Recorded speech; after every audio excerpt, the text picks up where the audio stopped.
says that's very loud. Doesn't matter. We won't hear it over. Just speak up.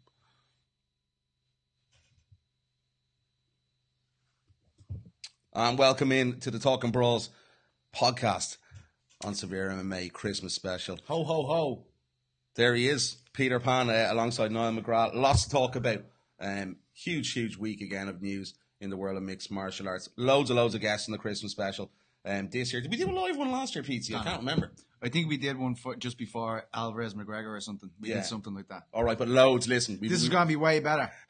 Way better. Never done before. Way better. Loads to look forward to. Andy Ryan will be stopping by in a few minutes' time. At about 8:20. He has to go to Star Wars, so we have to make it quick. Does he? Is he going to Star Wars? Lucky man. I wouldn't bother going to see him because someone, a new colleague of mine where I'm working now, told me exactly what happens in the film, so I'm not going to watch Colby Covington told me. So. Yeah, and everyone else. But Andy will be stopping by in a few minutes' time, so looking forward to speaking with Mr. Ryan as always. Also on the show, we're going to be joined by McKee, 8:45. He's going to stop by a little bit later on, just for a general catch-up. Obviously coming off that great win against Cam's Epco a couple of weeks, or last weekend, what am I talking about, at Bama 33 in Newcastle. Also on the show, we're going to be joined, a pre-recorded interview from last night. I spoke with Coach Mike Winkeljohn. Obviously, he's a couple of fighters in action next week at UFC 219.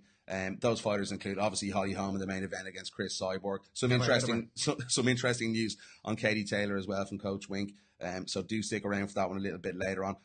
Also, Carlos Connett's back in action, which I can't wait for. You know, I'm a big fan of Carlos, so really looking forward to that one. Also, on the show, Dylan Tuke is going to be stopping by at 9:15. Does Dylan have some news for us? But I don't know what it is. We don't know what it is, but he's some big news apparently. So looking forward to that one as well, with Dylan a little bit later on the show. Also on the show, Richard Kiely is going to be stopping by. I think Richard's out shopping at the moment, but he said he'd make time for panic shopping. A little bit later on at 9:30. So loads to talk about. Obviously, a lot of the things going on in the world of mixed martial arts. Last weekend's action at UFC Winnipeg, where the whole welterweight division is sort of.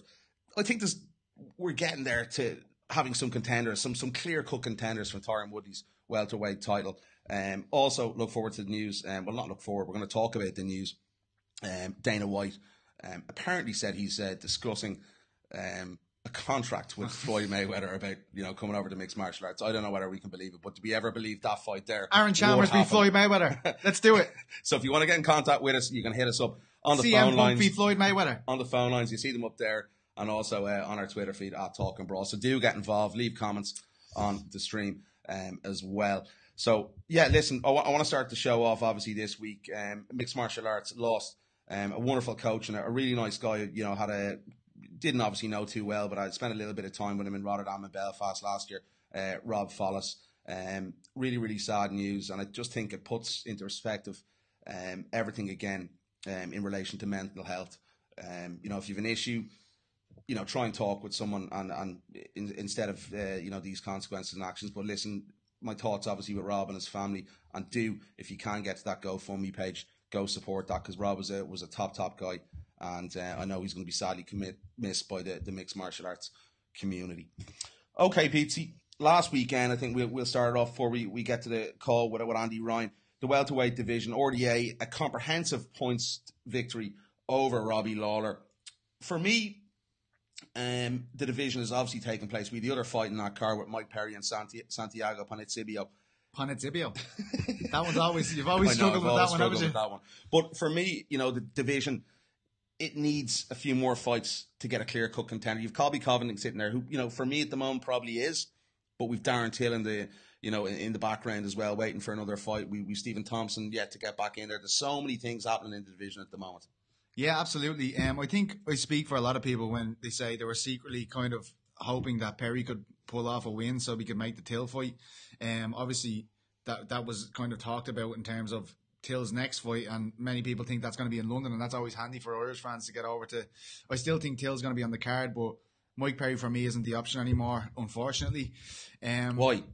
Just the loss, the trajectory that Till's on now, he's headed towards title kind of situations, and if you're beating a guy that's coming off a loss, that kind of takes away from your credentials. Even though I love the fight, I really like the fight, and I think that Perry and Till will put each other over a lot better. That's what I was going to get to. Is it not about putting Darren? Well, from what we've seen, the UFC do with Conor McGregor, they did something similar, got him, a fight in his hometown or near to his hometown, and they gave him a sort of a gnarly opponent in Diego Brandao, who they knew was going to engage back and forth with him.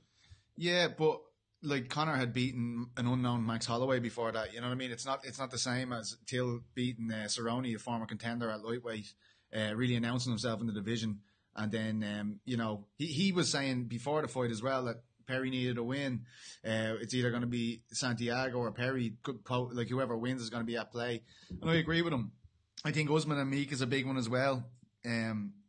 That's happening on January 14th. Yeah. Now. We probably should have reported that last week. We were a bit late on that. But RDA in there, what I think RDA in Covington, I thought it was best performance of his career. I thought it was brilliant. I thought he was absolutely majestic, especially in the clinch. I thought he was fantastic. He was picking his moments very well. The fact that I think a lot of people thought at the end of the second round there when Robbie kind of managed to take the onslaught on the chin and then kind of start smiling. Everyone's like, "Oh, here he goes." Party is kind of hoping for that big round 5, but when you see Lawler barely able to stand up going into the fifth round. I knew it wasn't going to happen, but I thought Dos Anjos was brilliant. Was it a case of Lawler maybe not, being back to his old skill set and his old, what we're used to seeing from Robbie Lawler effectively? He changed gym going into this fight. Yeah. Yeah, I know he's with Henry Hoof now, isn't he? Yeah, that's right. Yeah, I'd say it is very tough, especially, but he looked so good when he changed gyms last time. It's hard to say, it's the gym's fault. I'm sure he needs time to settle. There's some fantastic fighters into that gym as well. I believe Usman fights out of that gym as well. Yeah. Lots of good welterweights. Even Danny Roberts, I know he picked up a pretty bad loss, but he was there as well. So lots of good sparring partners. You know why I know Usman fights out of that gym? Why? Because I put up an article a couple of weeks ago and someone picked it up. I said ATT. Just by accident, obviously. I was nearly sure he was ATT. Someone poked fun of me and it was obviously Henry Hugh's gym. He's fighting. Did you get mad pissed off? No, not really. No, just a little bit. What fights would you make now? What fights would you make in the welterweight division? I'd make Dos Anjos v Covington because I think Woodley's going to be out.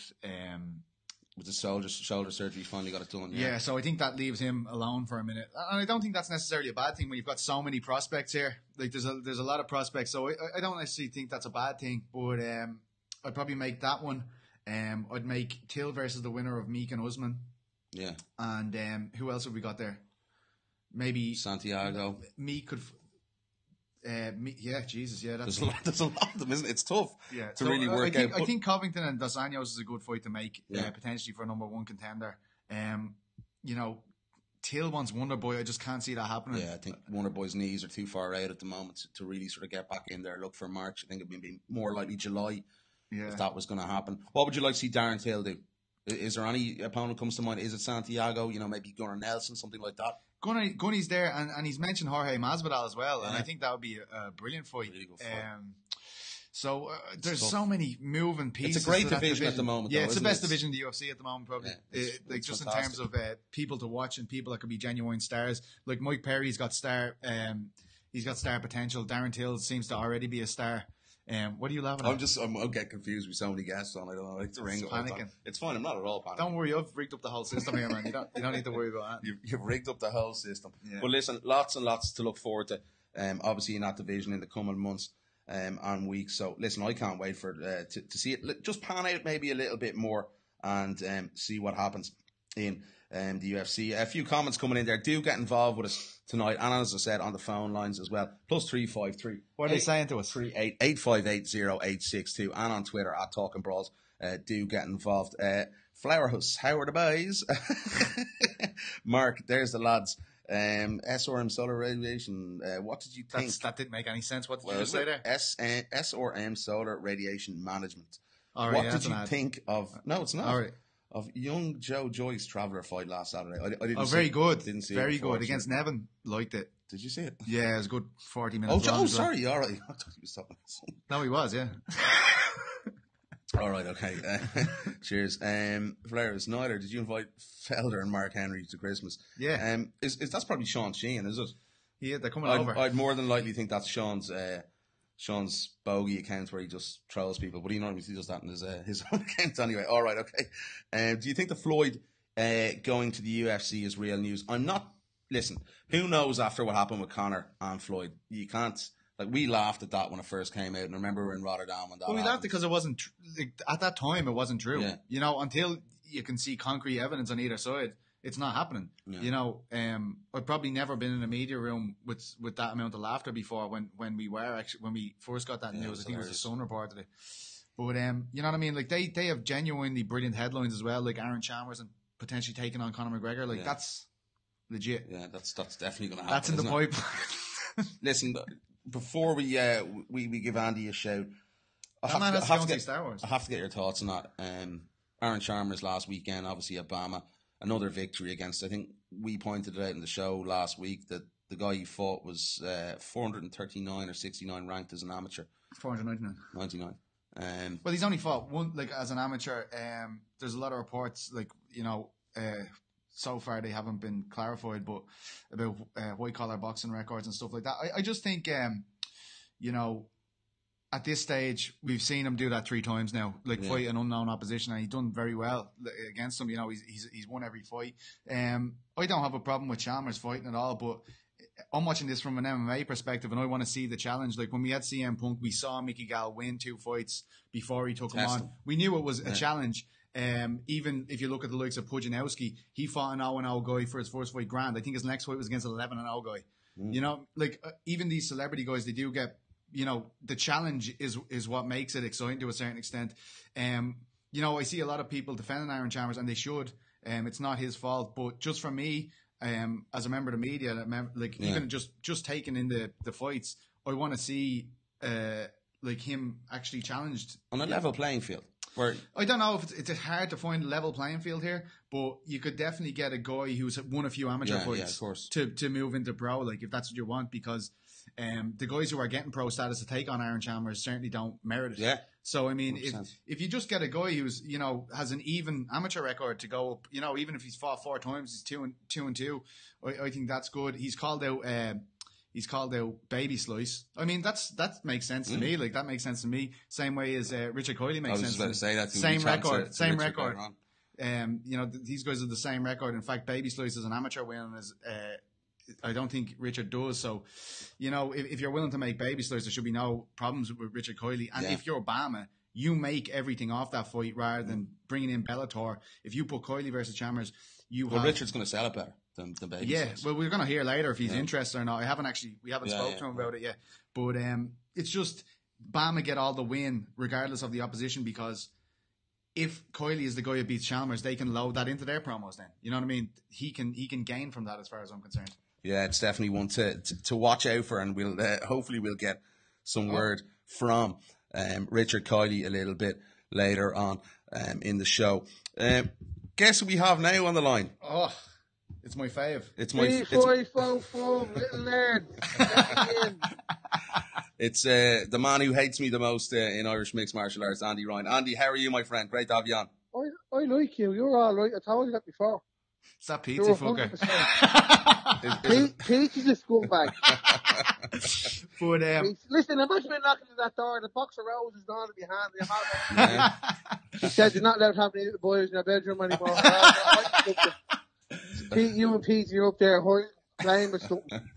Stop that now. Come here, Andy. I got to ask you straight off the bat. A lot of people thought that Paul Redmond would be fighting for that Bama lightweight title. We've seen him beat the former champion. We saw him come up just short against Norman Park in a fight that a lot of people thought he won. Were you watching on Friday, and what do you think of that title? Is that a potential next option for you and Paul? I'm going to be very truthful, and I don't want to be disrespectful, but I feel Bama at the moment, titles don't mean anything, fights don't mean anything. You know, it's more of a show on TV than, you know, a fight or a title for your career. You know, now I will say the 2 lads put on a great fight tonight for that belt, but you know, have the 2 guys been fighting on the Bama roster at that weight the last 8 years, 2 years? No. You know, so it's just bring someone in. There's a show on in Newcastle, or there's a show going to be on in Liverpool. Who is in Liverpool? We give them a title fight. Oh, the record is 0-1. It doesn't matter, you know.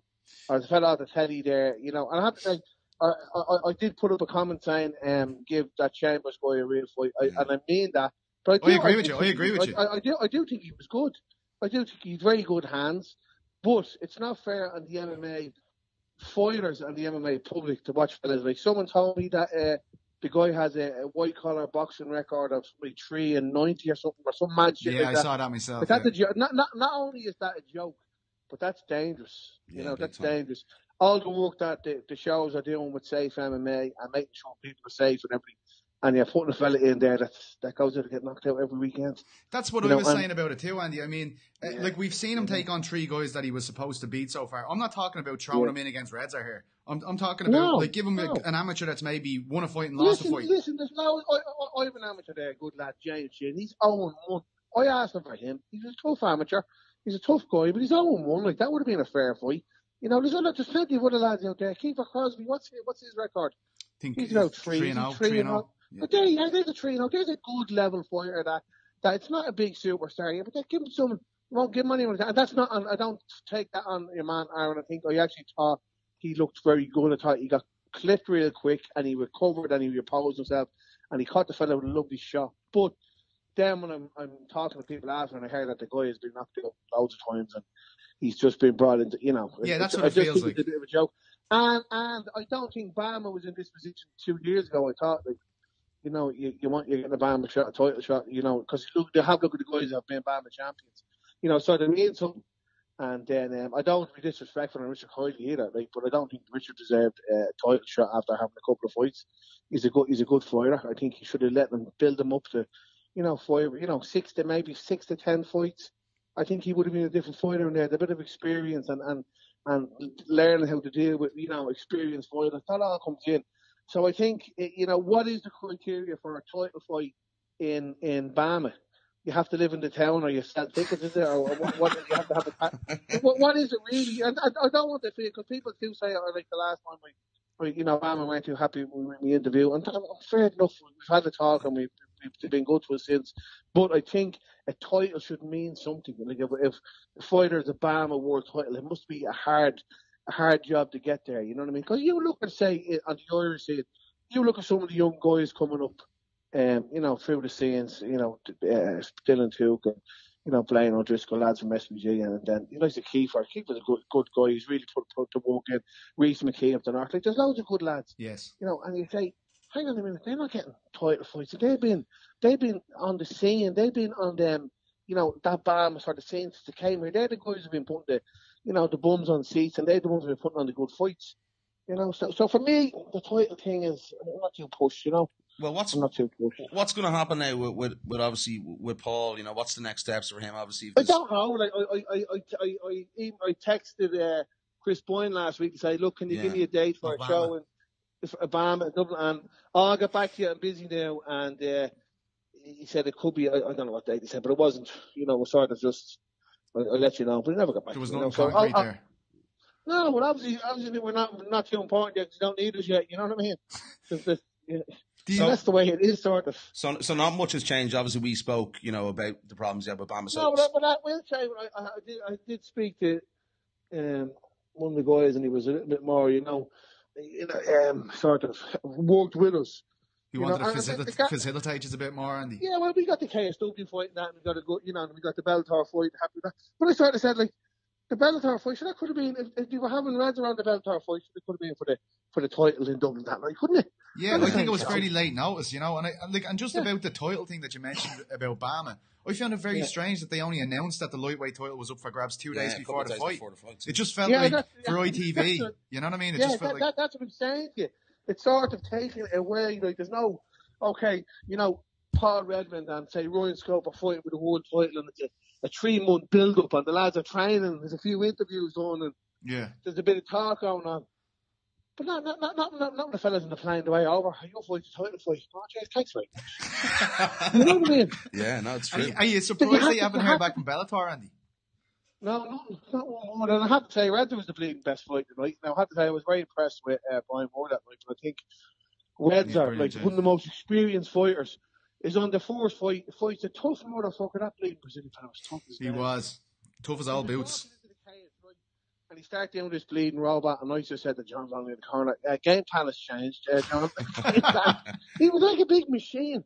He came in and he was tough. Now, we watched his fight. His record isn't great, but we watched him getting dropped. He was a gamer. Back onto his feet. He's not putting him out. He wasn't going out. No. He wouldn't have fella to fight anybody, and he'd go all day long. He's Come a here. nice fella. And it was that fight didn't even get a fucking look in. It wasn't even on TV. That's There's other tough for fights on the Bellator, card. yes. Other bleeding fights on the card, they were 1-1 and 2-1 and shit. And they're on the live television in America. Yeah. Mental. Did you, we haven't heard much from Patrick. Is Patrick going to be back in action next year? What's our plans with him? Patrick, Yeah, I was actually talking to Donatus, guy in Lithuania. They run that KOK. Yeah. And they run Bushido Heroes, and they're coming back into the MMA side of the world. Now, they're massive in the kickboxing. I've been at their shows all over Russia and Japan and stuff, and they're bloody huge, But I said to them, listen, if you're going to come to Europe, you've got to go unified rules. You've got to use the sort of the referees and the judges that are on the scene in Ireland and the UK. And, because this thing they go like, they do 2 5-minute rounds and an overtime round, and they do this rules and that rules. Yeah. And it's not going to work. It's either A and B. It's black and white. And they said, yeah, no problem, Andy. We're happy to do that. Now, Donato is a really good guy. He's a real martial artist. He's done Thai boxing and he's done judo. And he's an officer in Japan. He's in Japan all the time. I think he's telling me they were talking. He's been in Japan like 250 times and meetings and showing them. Yeah, so he's a big influence with the Japanese and stuff. So he wants to bring the Bushido here, and I think they're going to come here and they're going to do the Helix first. Yeah, I saw this. Yeah, cool. Helix is good. Great Helix is a good venue. It's some of the best nights in Irish MMA there, but you just got to get the right fights. So Patrick is going to be on that show. He's got the all clear to come back, and he's been training, so he's going to be on that. Brilliant. And a few other Irish guys, I think. My lads, Team Rhino lads, Andy, final question. I know you have to go to Star Wars. Yeah. I don't want to. So we're going on date night tonight. Team Rhino date night. Right, Reza and Patrick are being very good, so I said they're bringing out and I'll get them a little pick and mix. You're lovely. You're too good to them. Ice cream. Little bastards. Right, so final question. If I had a gun to your head and I said, where is Paul Redmond going to fight next? KSW, Bama, or Bellator? What do you say? KSW title fight. Give us that title, You want Gamrot? I think it'd be a great fight for Reds. I think Reds would be tough fight for him. Yeah. But great submission artist. Yeah, exactly. I think at Red's stage of his career, it's good fights with good money. That's what he wants. And I think that's the stage he's at, And as you see, he's been a great ambassador for Irish MMA, and he does know what he's bleeding out. Maybe he should start. I'm going to tell him to start dressing like a pimp or something, and start calling people names or something. But he has that little boxy dog now. We'll probably go around with that. Does he have one of them in the handbag? Stacey, I love her. Oh, yeah, can you see the little dog? Yeah, you've got to get one of them little handbags. I wanted him to call it Mary. He had to have something to replace Siri, didn't he? Yeah. I saw the series today. Siri's been doing a bit of work. He's been working hard the job. He had a loss in the family. Yeah, very sorry to hear about his brother. Yeah, it was hard. It's hard this time of the year, and it's hard. You know yourself. So it's hard for anybody. Exactly. Well, you know yourself. He's a busload of kids there to look after. 5-a-side football team now. Yeah, I say he will. Yeah. Andy, I can't believe he didn't bring me in there, and I'll have it like. Not enough room. Andy, fuck's sake. You wouldn't fit in the screen. Here. Look, I'm big enough. Down on your little post there, as coach Andy Ryan. We have Andy Ryan coming on later on. I'll change it. I'll change it, Andy. Jesus. Sorry, I would have done that if I was in charge. We're not superstar enough for you fuckers. It's not the late show. Of course, I wouldn't be on that anyway. All right. You're barred now anyway from this. Anyway, lads, listen, I have to say, you do a great job for Irish MMA. I will say that. Cheers, appreciate it. He's my 2 favourites. I do just like me. I would like to hear you. I would like Niall. He's doing a good job. Yeah, he's doing a good job. Cheers, Andy. You still push the Irish side of stuff, and you still give a bit of support. So it's good to see, and I hope he's continuing on into the new year. We will definitely. Andy, Happy listen, Christmas, have a great Christmas, buddy. You don't mean any of that, don't you? No, not at all. We'll be getting your BLLOCKS in a minute. A text message. Listen, Andy, have a great Christmas. Do appreciate it. Listen, Andy, listen, fair play, these lads, and thanks for having me on. Right, and happy Christmas to you, right, fuckers. Cheers, buddy. Catch you later. Motherfuckers. Cheers. And that was Andy Ryan. Always great stuff from Andy. A mad character, one of the best characters in Irish mixed martial arts.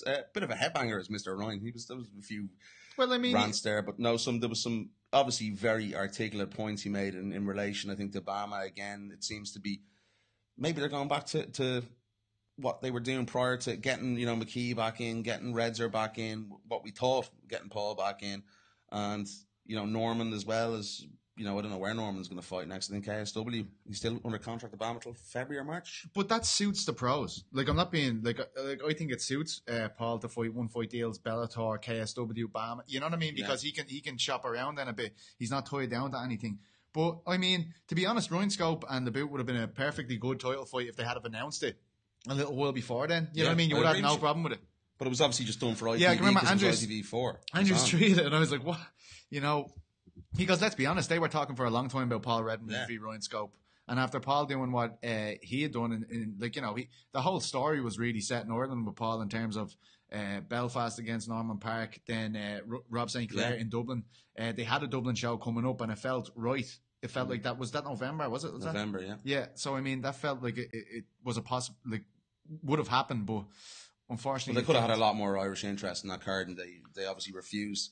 At the time, obviously the issues with Reese as well. Like Reese had about 10 opponents change. They didn't originally book him on the fight card, which was the ultimate problem. The same with Paul Redmond.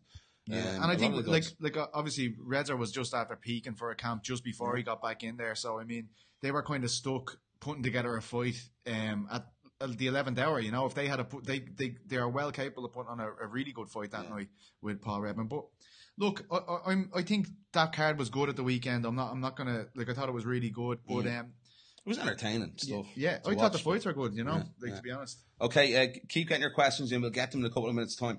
We ran a little bit over there with Andy Ryan, so we're going to get on to Dylan in a second. I'm just going to go into one question before we do get on. Sorry, who's next? Reese McKee out 8:45. All right, sorry.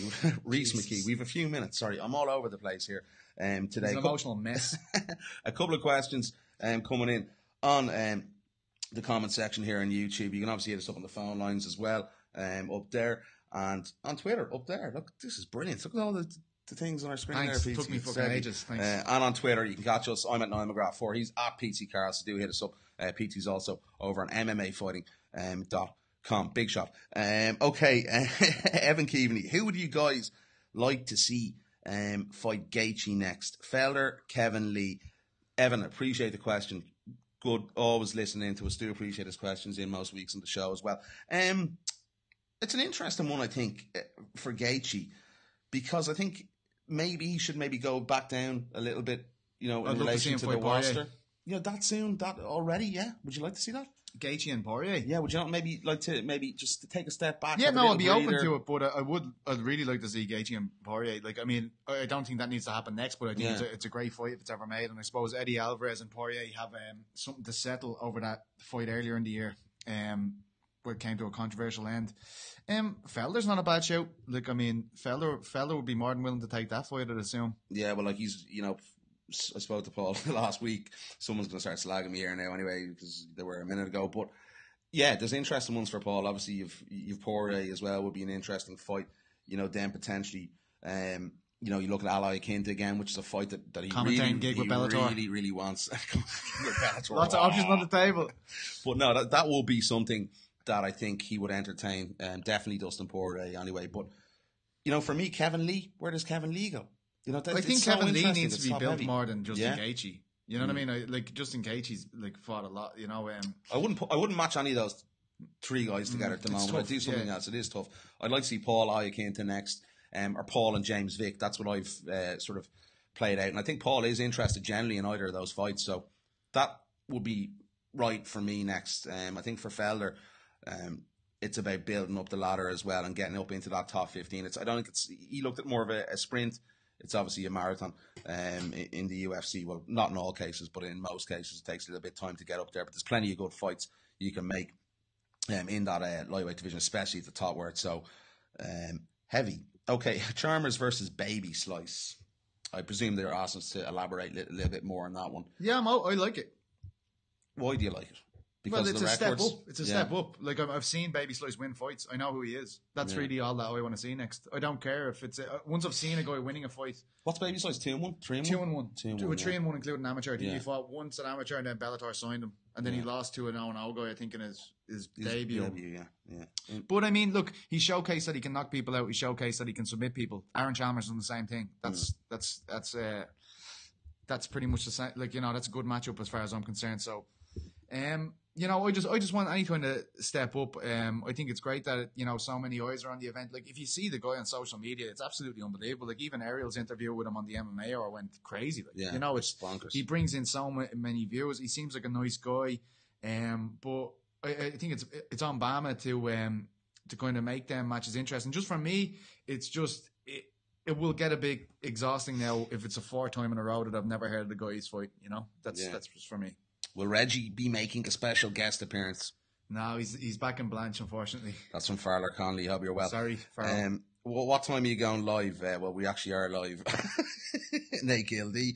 And these are all on the phone lines. You can hit us up on the phone lines, as I said there. Number up there in one of the top corners, and obviously on Twitter. Fair play for putting in red font. That's real easy to see. Well, listen. I mean, sorry, I put that in red font. I should have done that in a different I didn't want to have it on the white there. Okay. Nobody wants to be on the white. All right. Someone said here, class is similar to boxing, at least every 10 pounds up to lightweight. Yeah, I'm into it. Like, it might get a bit mental though. Like, I mean, we're already giving out about interim titles. You know, I think it might give fighters a lot stronger stock. Like, you'd imagine, the likes, like, even like, imagine McGregor when he was in his prime and he was fighting a lot, like, that would have really appealed to him, like more belts, you know what I mean? That kind of situation. So yeah, I can see some positives, I can see some negatives, but, you know, the weight cutting thing seriously needs to be sorted. So it seems very hard to sort. Well, you're never going to sort. I think guys are going to. Yeah, they're that's always going to drop, and I don't think you can do anything about it. It's up to the coaches. It's up to the promotions to maybe self-regulate a little bit better and advise these guys maybe a little bit better, because, you know, we often see that certain gyms. I'm not going to name what gyms overseas, South America, they've had issues with weight cutting in the past. Down there, aren't you? Let's be honest, like, they need to get a grip themselves, because they're doing no one any favours by letting that sort of thing happen and go on, because it's obviously detrimental to someone's life and obviously their fighting career as well, potentially, or might leave them as well, you know, with, you know, permanent damage to their body, which is just, you know, it's insane in this day and age. But I think it's up to the fighters. As feels well, like every week we're having a weight cutting incident, you know, so it's but what's the difference going to be if you put in 10 more weight classes? Guys are still going to drop down, still going to for look me, for no difference. Like, still no the, difference. Look I'll for the beat optimum from weight flyweight class to heavyweight. Yeah. So you always make a joke of serious issues, don't you? Yeah, disgrace. Serious, I'm serious. PT No Pan, weight cut. PT Pan. There you go. And you know who people have been calling me? Who you look like the last few days? Young Homer. That was my fault. Young Homer, the hair. Look. All right. Okay. If you want to get in touch with us on the phone lines, Twitter, all that. Okay, PT, one thing I wanted to point out, you mentioned his name there a couple of minutes ago. Obviously, it hasn't been a good few months in relation to public perception for Mr. Conor McGregor, but it looks like he's back in training finally. We saw Instagram posts of him in the gym. With Lee Hammond and Kiely. It is great to see him finally back in the gym. Will this be the thing that's going to calm Conor down and maybe potentially elevate him into a title defense next year?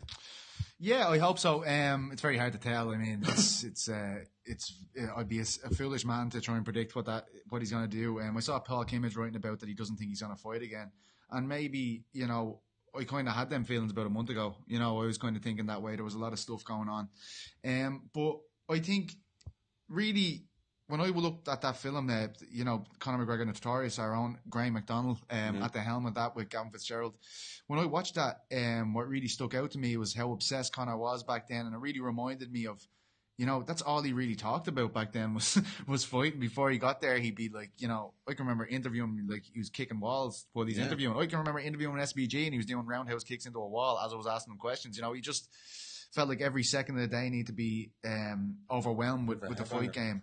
So, I mean, I think that's how he gets back in. I think anyone as competitive as Conor goes into the gym and maybe you're getting tapped for the first time in about a year, like, you're not used to it. That's going to drive him back. I'm happy to see it. You know, I think it's good. So hopefully a deal can be made. And do you think a deal can be made? That's the thing. It's going to be a good deal. Like, that's up to UFC. Like, I mean, like, they're the people who allowed him to go and fight for $100 million. Like, they knew on the flip side of that what was going to happen. Potentially. But, you know, Floyd Mayweather's getting signed. Listen, Floyd's getting signed. And put me in there. Listen, 2 years time we'll look back on this and then we'll be going, Jesus, Floyd's in the UFC. lightweight champion, welterweight champion, middleweight champion. Aaron Chalmers beats him. That's what I reckon. Not a hope. Not a hope. In a while. Okay, let's go to the phone lines. Bucket load of questions coming in here. Isn't it like going to the bar with your mate when he's just head stuck in a phone all night? What you say, Niall? I'm organising the tech here. Don't start. All right. Okay. If a member of the Severe MMA crew had to fight Aaron Chalmers, who should it be? Graham. He has kicks. Yeah. He's got crazy kicks. He's very flexible. Just remember the King Mo? You weren't there, but he was wrestling with King Mo. He can wrestle too. You know what I mean? This is it. He's a triple threat. He was wrestling with King Mo. Funny story. He's wrestling King Mo in the Green Hotel after one of the Bama events, Bama Bellator events. We got a little bit of footage. I think we put it out on video on Twitter, but it was very, very funny. He was properly getting into it as well. Good story. I won't tell you what else went on that night as well. Graham, it wasn't me. I was actually very well behaved for a change when I'm out, but good crack. Okay, Nate Gildee. We'll be talking about this fight card in a few minutes' time, obviously. We've Mike Winkeljohn coming up on the show just after 9 o'clock. Who would a win over Cyborg be enough to put Holly Holm down as the greatest fighter of all time? I think so, yes. And the reason why, if you look at her boxing record, her kickboxing record, what she's done. She never fought outside of Albuquerque when she was boxing, didn't she? Yeah, well, it's very hard to get fights anywhere outside. It's the same for like Katie. Ask Katie Taylor. Yeah, but it depends. Katie has never fought in Dublin. She will. She depends what market you're on. No, not as a pro. Road to Rio, baby. Okay. All right, but listen to me. Yeah, I think she's going to have to be considered because you look what she's done in mixed martial arts and especially obviously in the UFC as well. You know, winning that bantamweight title, especially beating Rousey when she did beat Ronda Rousey. And for me to see this happen and her to fight Cyborg, we were talking about Ronda Rousey 2 years ago. I mentioned it to Mike Winkeljohn a little bit later on in the show. No one ever saw this fight coming. It was always Ronda Cyborg. Now that it's Holly Holm has taken that mantle and she's gone up to fight Cyborg at 145. Surely if she gets that done, she's the best women's fighter, best women's MMA fighter of all time. Yeah, I'm happy with that.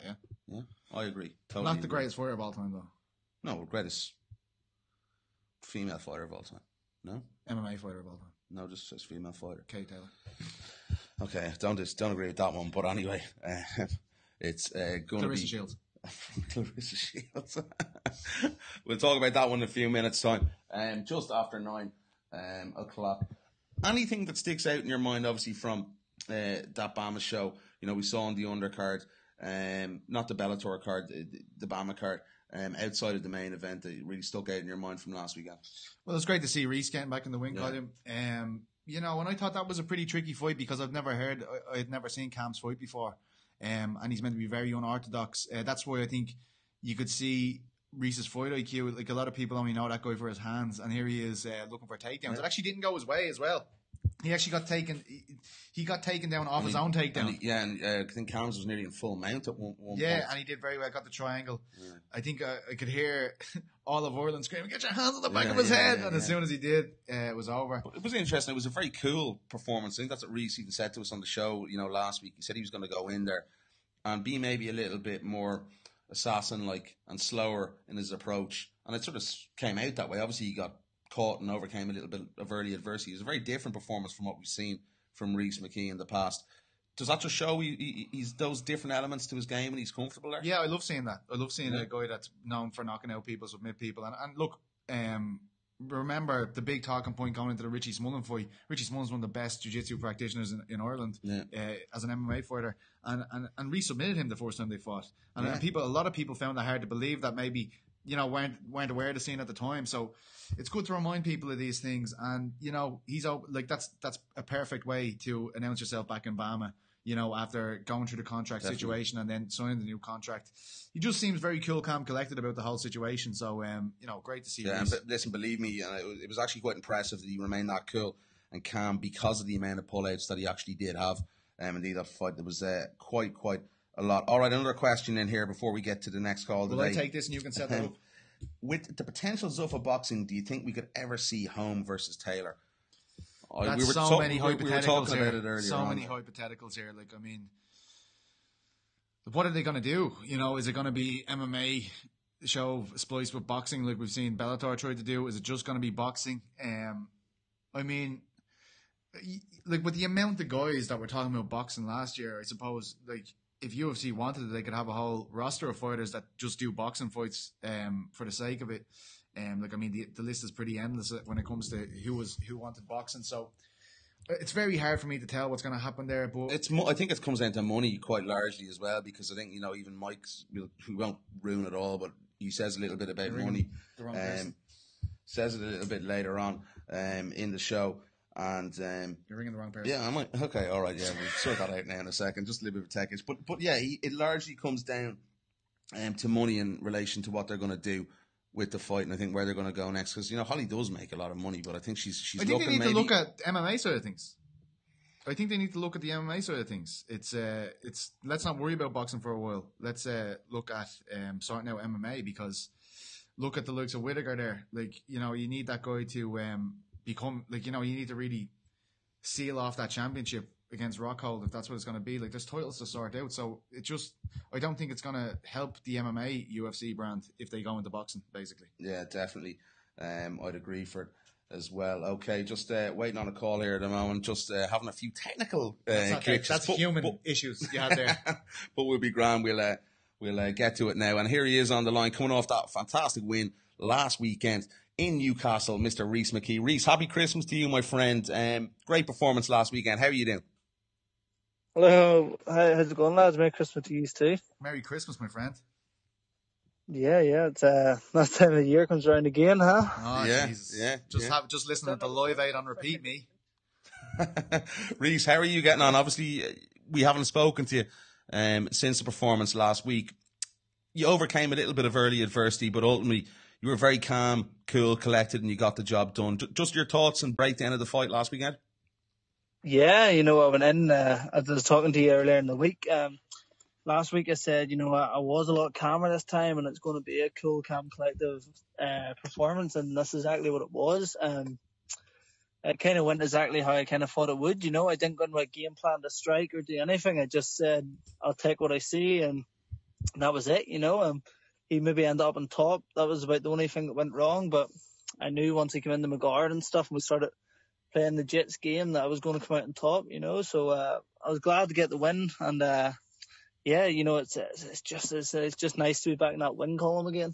It was nice to see that other side of your game. Obviously, we've seen it before, and probably more prominently at amateur, Rhys. But did you feel like that as well? Like you're so famous for your knockout power, your striking skills. Like, I mean, was it nice to showcase that other part of your game?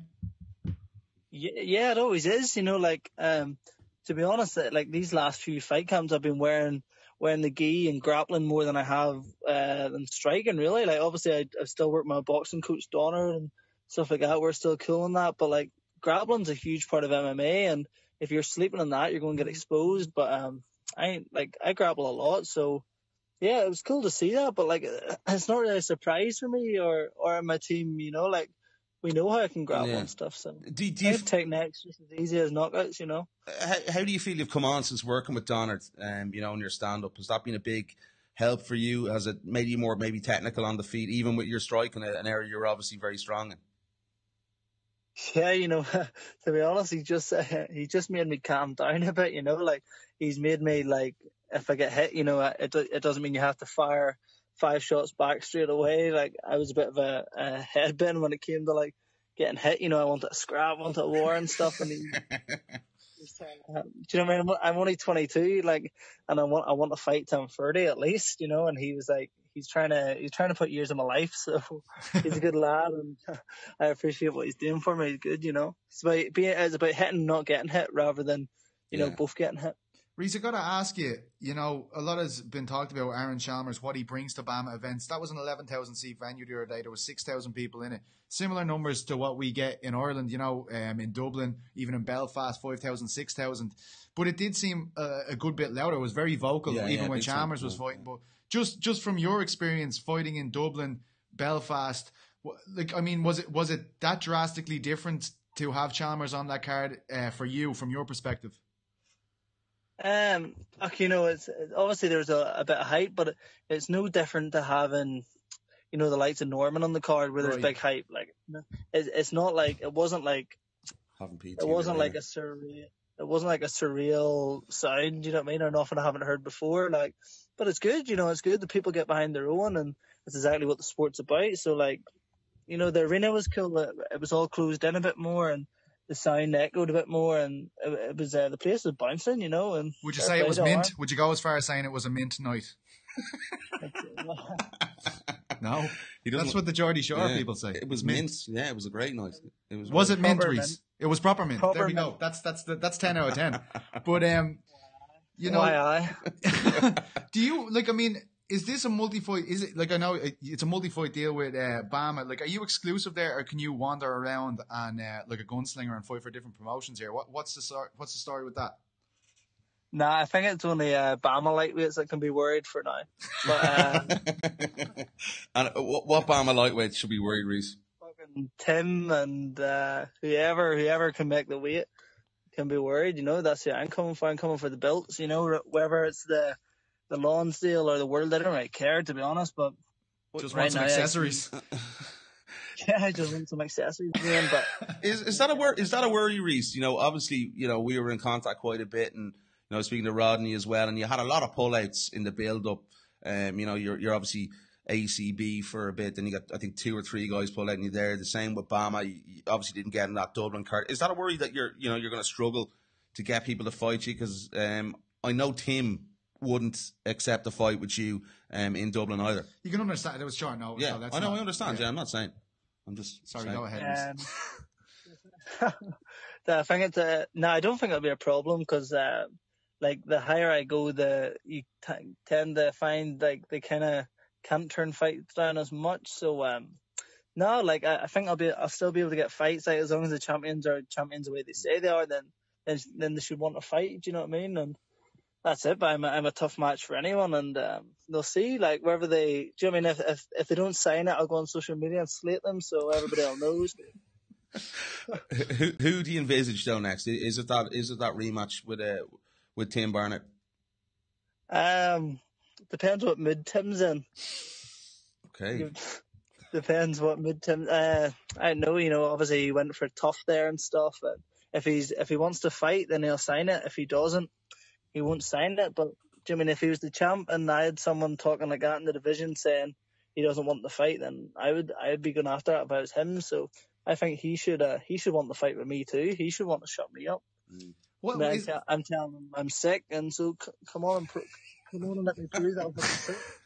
What is it like for you? Like, I obviously know you're seriously competitive guy. You're probably not as in your face with your talk and stuff as some other guys in MMA. But I mean, when you look back on that loss, even for myself, I don't think you should have fought that night. Yeah, a lot of people agree with me. Is that a sore point for you? Like looking back on that fight, is that still kind of, is there a fire inside of you that needs to be sorted out with a fight with Tim maybe? It's a sore point. Like it's my only loss and stuff, but like I felt the levels of us in there, and that if I felt I was the superior fighter, even when I was as sick as I was, then wait do you see me when I'm fit and healthy? Like I'm gonna smash his face in. Like that's how I totally see the fight going. Like so you're pretty confident by the sounds of things, Reese. Smash his face in. But like you know you know what I'm like. Yeah, like yeah. I'm just supremely confident in myself. You know I don't want like I'm not anti Tim or anti any opponent. Do you know what I mean? I'm just totally thinking about me, and you know if it means having to punch someone's face in, then that's what I'll do. But I'm excited, very excited to get the rematch and stuff and overturn the loss, and yeah. You're obviously going to enjoy Christmas, sit back, you know, have a little bit of time off because I know you've had a lot of fight camps. You know, you're preparing for a fight for the last 3 to 4 months. So, you know, when you want to get back in there, obviously you're going to take Christmas off. Is it March? Is it April? Is it earlier? Well, I feel like Bama's next event's March. So, like, for me, like, as breaking a full-time news. fighter, it needs to be March. Do you know what I mean? It has to be March because, like, do you mean if this is my line of work, do you mean I can't not work for 3 months? So no, it has to be March. And if it suits Tim, I'll fight him. If it doesn't suit Tim, then they may strip him and I'll fight someone else for it. But I believe Tim has to fight in March. Do you mean he hasn't defended since the Birmingham card and against Mario Said. He's a one defense in a year. Defender vacate. I gotta ask you, Reese. In my head, it could be further down the line, but It's kind of like a UK Irish MMA version of nearly Rory MacDonald and GSP here. You have Norman Park, who still is in talks with Bama. He isn't really talking about titles, but he is the type of guy that they'd be looking at for a title defense against Scope if he is available. Like, you know, you're a guy that is probably looking at that world title conversation as well. Is there anything like that's blocking you from maybe going up to that level? I mean, it probably isn't needed right away, but I mean, is that something you and Norman talk about? Like, I want to fight for this title, you want to fight for this title. Is there anything you kind of discuss like that? Nah, you know, nothing's been discussed. Like, but if Norman gave me the green light, let's say, and like he was cool for me to compete for, I would take that fight in the morning. Do you know what I mean? Like, right. I have no doubt in my mind that I'm like world title level. So, but if Norman wants to go for it, I understand. You know, it's his it's a bit more his area for now because he obviously had the fight with Paul and whatever. But you know, like if Norman was cool, man, I would do it. Yeah, for sure. Andy Ryan was just speaking to us earlier, and he kind of mentioned that the Bama titles, like he would much rather see guys like you, Paul, Dylan, even like, you know, guys who have been under the banner for a long time fight for the titles rather than Scope and LeBoot, who I think they had one Bama performance between them a long time ago as well, fight for the belt. Do you feel like that there was other people available to fight for that title? Would you like to see guys who have been prominent under the Bama banner fight for the titles instead of guys maybe making their debuts or having fought once in the past under the banner getting the title shot? Well, I'll tell you what, though, it makes sense, doesn't it, for Scope to fight for the title on Newcastle that sold a few more tickets, so I can't fault them for that part, but like in an ideal world, yes, you would have like what the Bama commentator called me, a Bama veteran, so a young man to be a veteran of anything. Well, I know it's so you have to have these veterans, as so to say, you know, fight for titles, I guess. But no, I understand why Bama done that and stuff, and I mean, it makes sense for them. But yeah, like we've been like a few of us have been about Bama a long time, so but we'll get the titles. Like, do you know what I mean? You have to get the titles if you're winning and fighting a lot. So yeah, Reese, listen, any plans for Christmas? What are you getting up to? Not too much, to be honest. Just kind of having a bit of time off and relaxing, and we've got our club dinner out here, so on Saturday night, so that'll be good fun with all the lads, and you know, that'll be a good crack. So no, just chilling, but I'm eager to get going again, you know. So definitely. Do you think Fat Joe McColgan will ever fight in MMA again? Just before you go. Who? Joe? Fat Joe McColgan, yeah, that's his new nickname. Fat Joe. I christened him Fat Joe. I forgot who Joe was. Yeah, you know the curly lad.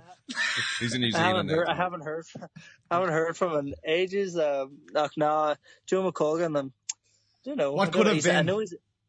Huh? What could have been with Joe McColgan had he kept fighting and not turned into a surfer? You stop. Leave him alone.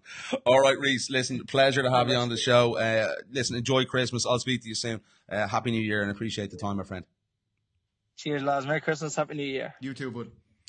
And that was Reese McKee. Big thanks to Reese, obviously, for stopping by with us here live on the show. Interesting stuff there. He wants to smash Tim Burnett's face in. It's nothing new to me, but listen, I like the way Reese handles himself. He doesn't go out, you know, and insult someone, but he still has that sort of little bit of element where he's, you know, he's able to push and sell that fight, and it's pretty admirable as well. And he has lovely hair. Yeah, he does he? Nice as mine.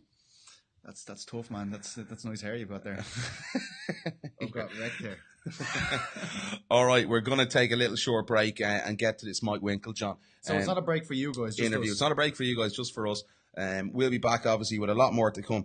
We'll be hearing from Richard Kiely and Dylan Tuke after this about 10-12 minutes with Mike Winkeljohn.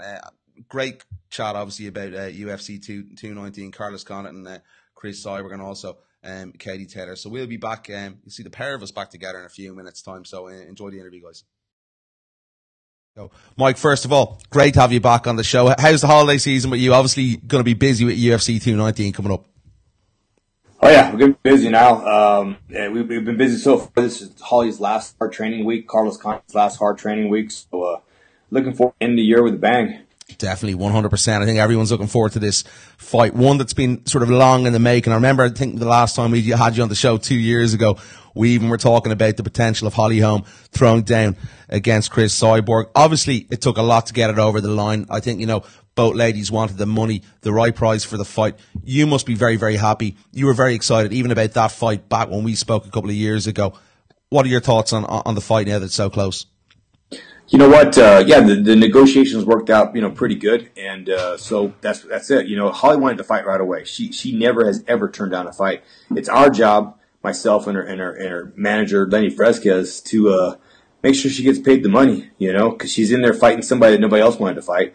Cyborg is what she is. She basically is a guy. Holly outskills her everywhere, but Cyborg has that man strength for obvious reasons, and. But Holly's willing to go in there and beat her anyway. You talked about shocking the world potentially. I look at this fight and I think if there is anyone that's going to beat Chris Cyborg, it is Holly Holm, and I think obviously the speed's going to be a big factor in this fight. But maybe are you guys playing up the underdog role a little bit to get Holly maybe going a little bit because of the Ronda Rousey fight and the way that sort of panned out? Oh, you know what? And Ronda actually was mentally tough. It was huge. It was all consuming for Holly with the media, etc. But she was the underdog, and that in some weird way takes the pressure off. And same thing with Chris Cyborg. When people expect you to lose, they expect you to run into things. Sometimes you can just throw the sink at them because you don't have as much to lose in many people's minds. And although she's a lot to lose, and of course I think she's definitely going to win the fight. But I think a little pressure is off her and a little bit more on Cyborg this time. Why do you think she's the underdog? Is it because has Cyborg maybe faced a level of opposition that Holly's fought? I wouldn't have thought so personally. Yeah, I don't think she fought that level of opposition Holly's fought. But what she has destroyed most everybody that's been thrown at her. I don't think they've thrown the highest level talented girls they could find, although many of them were fight quite tough. But I think had a little streak in there for a little bit for many reasons that she just wasn't herself. Misha was just we got caught. There's no excuses. There's no excuses for all of them. Yeah. But back to herself, and like we said, we're excited. We got a game plan. Holly's got some great skills. Holly's better than ever right now, stronger than ever. Do you think that was a real confidence blow for Holly? Maybe, everything came a little bit too quickly. There was obviously huge celebrations, a lot of media, a lot of demands really on Holly after she won that fight against Ronda Rousey. You know what? She was on top of the world after beat Ronda Rousey, and she has always stayed humble. She's always trained hard as ever. And that's Holly. She lost to Misha Tate. She was in the gym Monday morning after she lost to Misha Tate. Wow. She's that person. She works hard. I've never known anybody work as hard as this girl. She's like I said, she's very humble. She works her ass off, and she's prepared for this fight. How do you guys feel? Obviously, Chris has brought up things about PEDs. Is that mind games? What is the reason do you think Chris Cyborg is using that level and going down that road? Is it to get underneath Holly's skin? Is it to get a reaction? You know what? I don't think it got under Holly. Well, the accusation didn't get under Holly's skin until finally it was just too personal. Finally, Holly said, "Look, here's the deal. I've never been busted for it. You've been busted for it. So she needs to basically shut up." She was accusing her gym of it, and she put a list of all the people that she thought had done peds at her gym and been busted. Look, all those names she had listed, none of them worked out of our gym when that stuff happened. John is the one that's been accused of it, and that's not even finalized yet. The last time he got busted for someone is because he took a Viagra from Mexico, a Cialis. So it's not what people think it is, with John Jones. But with Holly Holm, she's as good as they come. I know she was probably the most tested, second most tested person in UFC last year. This year, I think she's been tested one more time than Cyborg. So I don't understand. Maybe she's trying to sell pay-per-view points. Is that frustrating for Holly, things like that? Or is it maybe a good thing? We saw her get a little bit annoyed with Ronda. Ronda was obviously a little bit more vocal, but it's something I think Holly deal with, and maybe it's something secretly that spurs her on, and something maybe she needs going into a fight. You know what? I think it worked with Ronda. Ronda was getting in her face. You're talking about a press conference, weighing in type of situations where Ronda's, trying to press with Holly. Holly beat her in those situations. She beat her mentally. She beat her to the flank in essence, and different things. And I think Holly does get motivated when she's pushed that way. She forgets all those distractions and she gets focused. Do you think, you look at this fight and, I look at the level of opposition. I think it's going to be a real test for Chris Cyborg. As you said, and what I said to you there a few minutes ago, a lot of people are favouring Chris Cyborg going into this fight, but I have to go back again and look at the opposition.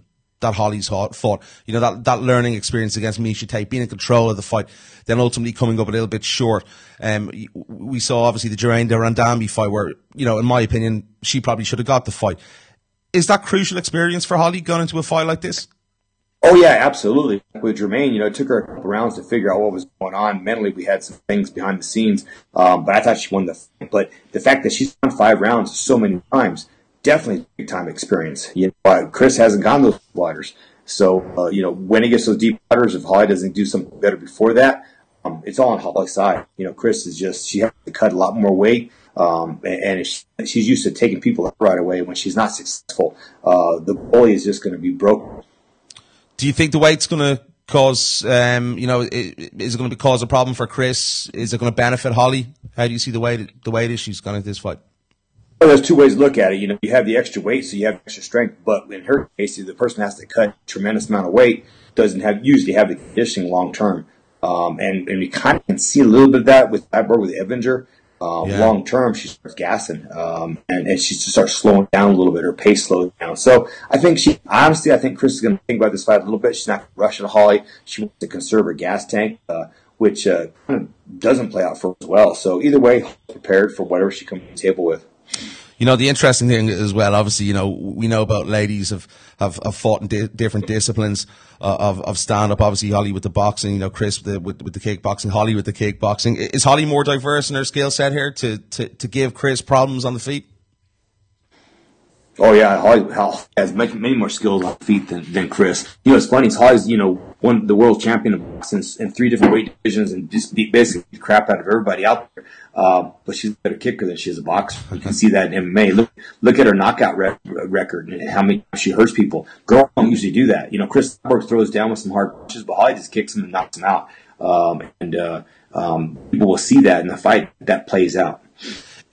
Is this fight going to play out a lot like, you know, I envisage this when I look at this fight. I see Holly going in with a very, very similar game plan than she did against Ronda Rousey, you know, stick and move, not go in the pocket. Is that something that she's going to want to do against Chris? You know, hit and move, get in and out, use her pace?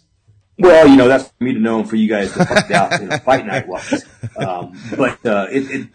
She's ready to go everywhere with it. You know, there's times when we definitely want to back up Chris Cyber. As judges are such, it doesn't matter if you hit them a whole bunch of times. They perceive the person that's walking forward. You know they're getting beat in the head. The Nick Diaz's and Nate Diaz have been geniuses of that through their career. We have felt sometimes with John Dotson and some of our guys that just totally destroy people, but because it's perceived to back up after they counterpunch, we've lost this. So we're prepared to make sure there's a lot of forward pressure in the fight, pick apart at long range as well as close range. Holly's got some surprises. What do you look when you see Chris Cyborg, Mike? You know, you see her technique. How do you perceive her technique? Do you think she's a power striker? Obviously, that we know she is, but is she more power than technique? Oh, definitely power and technique. Oh, absolutely. She's got okay technique. Don't get me wrong. I mean, she's not the widest punch in the world. She's not constant on bombs. She tries with the right hand. Has a little bit of arc in it, but she's got a little bit of technique. But really, what has happened was that she's overwhelmed her opponents. She kind of went in a careless mentality of I don't care if you hit me, I'm gonna hit you that much harder. And it's played out for her. You know, she's a very strong fighter. Definitely a fight I think we're very much looking forward to. Do you see a finish when you play this fight out in your mind? I'm sorry, you cut out. What was that again? Do you see a finish when you play this fight out in your mind? Do you think Holly is going to have the ability to finish Chris Cyborg within the fight? You know what? Especially in the late rounds when Chris has failed at trying to hurt Holly, and Holly just keeps picking her apart and breaking her down. You know, it's going to happen. Holly will finish her. You know what? Holly dropped Jermaine with a straight left punch. Yeah. What was it, the 4th or 5th round? I mean, her hands can do it as well as her feet. So, you know, her defense she's not known for her defense. So there's openings, there's some holes. What a fight we have in store next week at UFC 219. Just a few more things before I let you go, Coach. I do appreciate the time. Any updates on John first? Obviously, the B sample came back negative. Anything you can tell us at the moment? You know what? No. You know what? He's they have a little bit of information. I'm hoping something early next year will come out. John will be back in the game. Like I said, I'm telling you about right now, no one ever believes me. John's not the kind of guy that sits around with steroids in his arms. if there was anything tainted because you saw it for everything, it's because, you took something over the counter, someone gave him something to rehab him. He's just a very trusting individual. And it's kind of a shitty place to be in, that there's, that a lot of the GNC stores that sell, rehab stuff and stuff that the public buys is tainted. It has stuff in it because they're trying to sell it to the public and make it better than. And, it's going to come back to haunt those companies when we find out who it was. Carlos Condit, one of the most exciting guys, I think any fan or media member has watched fight or compete in the UFC over the last number of years. He's returning to the octagon against Niall Petesy. How's everything been going for Carlos, training and the build-up for this fight against Niall Petesy at UFC 219? It's going good. Carlos is in tremendous shape. You know what? Carlos is a guy, it's easy to make him throw combinations when he's on. When he decides he wants to win a fight, he just turns it on and he becomes the mean guy. He's a killer in that sense. He's always been known for the wars, but he's actually really highly intelligent as what he wants to do in the fight. And, we had the loss to Rory Lawler, and that put him in a spiral thing mentally. Carlos is back, so I'm real excited about the fight on December 3rd. Is he hungry? Is he in the right frame of mind? Is he, relishing the challenge of getting back in there? Oh yeah, absolutely. You know what? Neil's it's one of those things. They're two big, long guys. They both have long arms. They both have the ability to strike at long range. So it's kind of exciting that way to see how that plays out. Carlos has always talked about being a world champion. Is this the final push, one last go before maybe he calls it a day? An onslaught or assault for the title. You know what? One fight at a time. Carlos was right there. He dropped George St. Pierre, with a head kick, and he had his moment that we failed on a couple other things in that fight. But Carlos is capable of beating anybody in the world. There's no doubt about it. It's just getting focused. But you know what? Can't even talk about the future right now. It's Magny. Definitely a fight I'm looking forward to. I just have to ask you a couple of more things. Obviously, about a lady over this side of the pond as well. Olympic gold medalist and boxer Katie Taylor. She's a world champion here. There's been a little bit of talk in the media here and in Europe that possibly down the line, after this fight for Holly, that Holly might consider going back to boxing to take on Katie Taylor. Would that be something that would interest you guys? Actually, that would interest me. I would have no problem with Holly in that fight. I'm not sure what it is Holly. She's kind of she's fought everybody in boxing. It was always the next fight was going to be blah blah blah. And she beat them all. And she's been out of it for a while. She doesn't seem to have that spark for boxing anymore. She loves kicking people. She loves the takedown now. She loves the takedown. She loves the MMA game. And I think she can be anybody in the world when she's inspired, but she'd have to be inspired to take a fight like that and then go beat up your girl. Have you seen Katie Taylor? What's your opinion on Katie Taylor if you've seen her box? I saw her early on. I think there's no doubt she's definitely got some skills and stuff. It's been a long time since I studied her. I have to go back and watch and see exactly. But I remember when I watched her, I thought, Holly fighter. I never really worried about Holly fighting anybody in the boxing world. She got and Sophie Matisse from France caught her because Holly rocked her and went into a war with her instead of staying on the game plan. Holly rematched her focus and just destroyed her. So when Holly's on, she beats anybody. Is it about the money, as you said, for Holly? If the money was there, would it be something that you think Holly might consider? No. In Holly's case, she's got money. She can retire. It's not the money at all. That's not what she fights. It's all about passion. Money side is actually myself and her manager that makes sure she gets paid for all these things, because potentially there's a harm she's getting. There's brain damage, etc. that could happen. Holly's style has been such that she hasn't hit that many times in lifetime, but it's definitely not about money. It's just about being inspired and climbing another mountain. She climbed to the top of the mountain in boxing. And then she looked over and she saw K2 and she thought, I'm going to climb that one in MMA as well. And she reached it, but now she's going to do a second climb. Definitely. Well, you never know. Dana White's talking about bringing boxing over to Zuffa and the UFC soon. So you never know what we might see with the last number of years, what's gone on. Mike, tell me before I let you go, any plans for Christmas? You going to get a little break in here or there after the fight? You know why? Yeah, Christmas is right around here next week. Stuff going to spend it with my family. Holly's training camp basically done as of Friday, Saturday, and she slows down. So good time for us Christmas. I can spend some time with my family, and then we get geared up for the fight. And she'll be resting up So I'm excited about just spending time with my family for Christmas. Good stuff. Listen, best of luck next week. I do always appreciate you coming on the show and taking the time out to speak with us. I know you're a very busy man. Happy Christmas, New Year, and hopefully I'll speak to you soon. Do appreciate it. Yeah, Merry Christmas to everybody. Thanks now. And that was Coach Mike Winkeljohn. Big thanks to Mike for stopping by on our live broadcast this week. And the funny one there, Petesy actually thought the police were coming for him there. It was actually on Mike's end. So I was out of shot and everything. I was out the door. So don't worry, man. He was a little bit shook up there. So we're all right anyway. Listen, big thanks to Mike. Before we get to Dylan, just your initial thoughts before we talk about that one a little bit later on. Are you excited for it? I am excited, yeah. I'm very excited. I'm always excited when Cyborg fights, and I think Holly's a great opponent.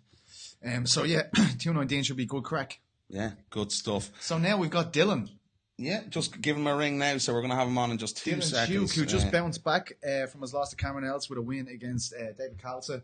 Very convincing. I thought back to old school Dylan, free and flowy. Really enjoyed it. Great mindset on him as well. And we have him on the line, the man himself, the nuke, Dylan Tuke. Dylan, happy Christmas to you, my friend. How are you, bud? What's up, guys? I'm fresh as fuck. How are you? I'm not surprised. But so Dylan, yeah, just take me back to Bama first of all. You looked absolutely, vintage Dylan Tuke really that night. As well, even when you're coming out, I've always said it to you throughout your career, you just looked so happy to be there. You got the big entrance, and I think you really feed off that entrance. Something that was missing from the else more fight. so than ever, I felt. Yeah. So tell us how you feel in your career in general now, coming off that win. Awesome, guys. It feels really good to be back, and not even back, just feels really good to be winning. You said it this time. You were giving me shit for saying that the last time. I know, yeah, but I've been giving everyone shit for it. Everyone's like, oh, come back. It's like, mate, like, I took a year off. Just let me be normal for a while, you know what I mean? Absolutely. But, Obama was awesome, and it was great around me, and I really owe an awful lot to Luke, to be honest. Like, I can't thank him enough. I can't express how important he is in my life, like, as weird as that sounds. Like, to talk about that, why is he being so important?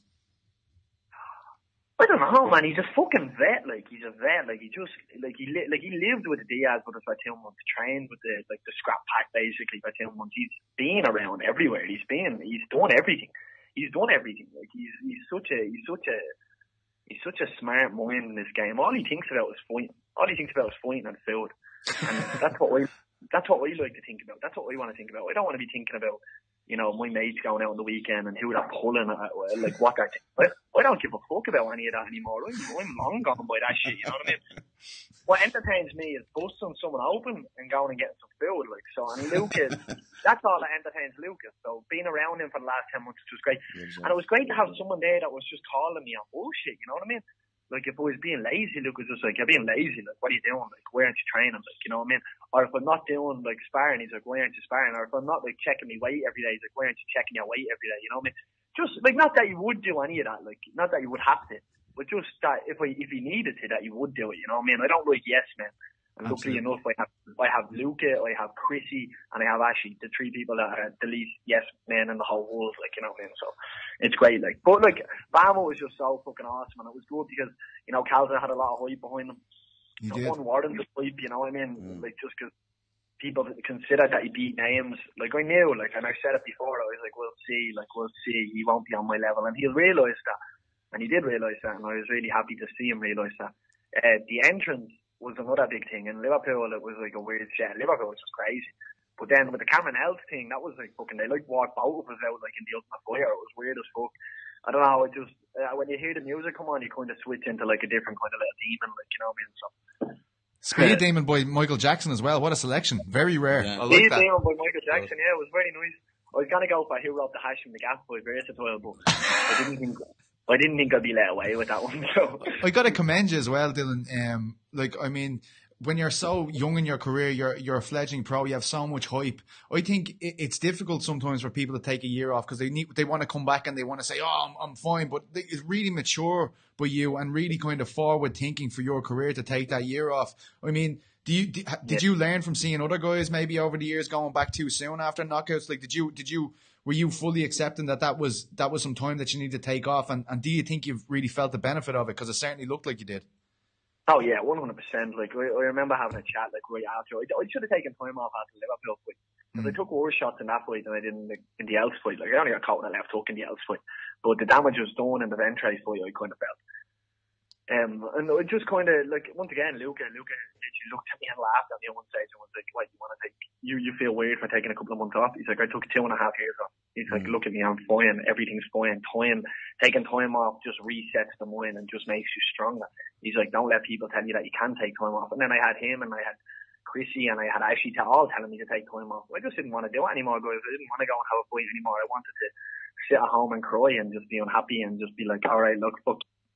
You know, the world's out to get me, and then I come back. You know what I mean? But I wanted to come back when I was ready. I didn't want to just jump in for the payday. I didn't want to just jump in for the sake. You know, like, this is a profession. Like, and I think it took losing to kind of realise nobody gives a fuck about you when you lose. You know what I mean? And it was kind of good to see an eye opener, seeing who are real people and who are fake people. And it was good to see who are the pussies and who aren't the pussies. So I'm happy. So what is it now? You've obviously identified that, and you know, you've got over that and you've experienced that. Obviously, you know, I said to you in the build up to the last fight, I felt you were a lot more mature, you were in focus. Look at the turnaround now. What is the process next in your mixed martial arts career? Oh, I have some big news. I have some big news. Are you going to tell us it? I'm signing a 3-fight contract with Brea. Brilliant. So, and they're coming into Ireland next year. Yeah, that's what I've been hearing anyway. So that makes perfect sense. They're coming to Ireland in May, so who better to headline the show than the Nuke? They don't really have anyone else to sell tickets except for me and Malambo. So, you know, without me and Malambo just go in there and go on a tear. So my first fight will be over there in either February or March. I'll fight Is over that there Bahrain? in Bahrain. Yeah. I'll be in Bahrain. And then they'll come over here in the May. I'll fight over here in the May, and then I'll fight again over there or over here in the November. That must feel really good, Dylan.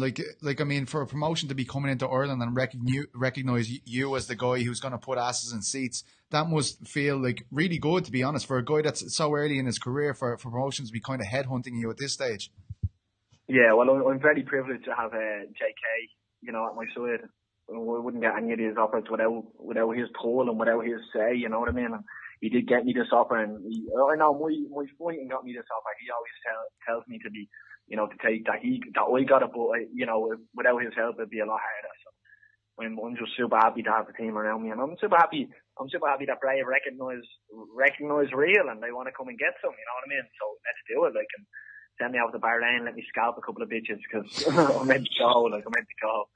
It must be good having that structure as well, Dylan. Like, to know that you're fighting in February, you're fighting in May. That must allow you to schedule out your year, you know, a lot better than you usually do, because obviously fights come in last second, left, right, and centre. This must feel really good that you can have a bit of structure over 2018.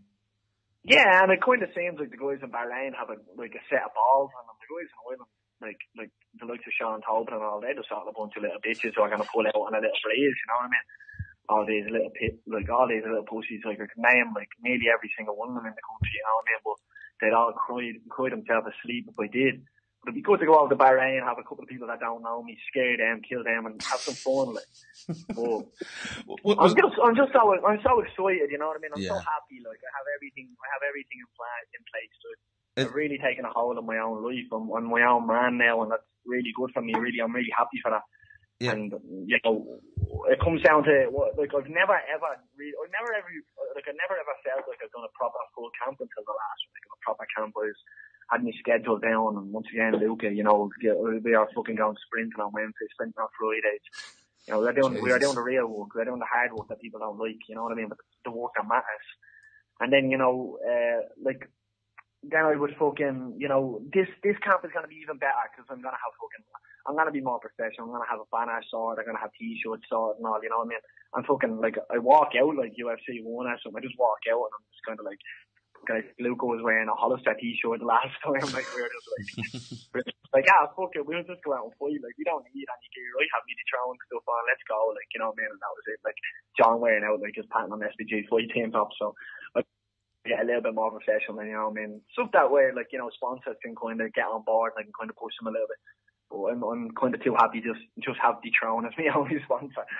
Is it any kind of worry at all, Dylan, that Brave in Bahrain, like I mean, we know who the brand is. We know Brave. You know, we cover the sport. We're well in there. Yeah. Is there any kind of enjoys their opponents? No, just in terms of the eyes, getting the eyes on the event. Do you feel your name is enough to get the guys watching the fights to maybe give Brave a more prominent spot in Europe? Because obviously they're trying to expand into the continent. Yeah, I definitely think my name is enough. To be honest, like any of the Three Arena, any of the Bama events, I get the biggest reception. I got a bigger reception than most of the guys when I fucking lost. So look, I got a bigger reception at like walking out of the cage after getting KO'd in 20 seconds than they did after winning the fight. You know what I mean? And you can't dispute that. That's a fact. You just have to go back and look at the tape. But I've said this from day one. People like me because I'm real. People like me because I don't bullshit them. I'm not going around saying I like to wear Gucci and Louis Vuitton and I like fucking, you know, to get white in our teeth things and fucking, I don't fucking know whatever else, you know what I mean? I like pennies. I like Star Wars. I like superheroes. And that's the deal. That's why people like me. And on top of all of this, I'm crazy. I like to fight and I walk around with no fucking teeth in. How the fuck would you not like this? You know what I mean? Any ideas of opponents yet, Dylan, or anything like that? No, I haven't got any opponent yet. I haven't. Once I get it, it's usually be the force to get the scoop on everything. Cool, man. Is that a problem though, Dylan? Maybe with the opponents, you don't know awful lot about these guys because it is a promotion, obviously, from the other side of the world. Yeah, well, like I kind of bank on YouTube, kind of being you know, it's a handy device. Maybe you know what I mean. I might find one or two, but I don't like to do too much in-depth look at my opponent. I just like to kind of see how they move. I like to kind of see, you know, a couple of tendencies. That for Calca, for example, the right hand study, I knew that. He circled to the left all the time, whether I was southpaw or orthodox, he'd always circle to the left. He dipped his head into the left high kick and he tried to catch kicks. So that was the 4 or 5 things I took from him, you know what I mean? And that was enough for me to kind of be aware of him, respect him, and set up the finish. Does that make sense? Definitely. Absolutely. Now, Luca came up on the wrong end of a knockout loss there in Bellator. Yeah, fucking ditch me up by grit, smacking 2 shots to the back of the head. Like, yeah. I was going to ask you about that. Like, not even little grazing shots, like clean 76 kilos behind the full whack into the back of his head. And then the one when he was on the fucking mat was directly straight into the back of his head, like into the back of his neck. That paralyzes people. Like, what the fuck? The referee didn't even flinch. Like, the referee didn't even budge a little bit. And that's that same fucking pussy of a referee that fucked up with the Jermaine Randleman and Holly Holmes fight.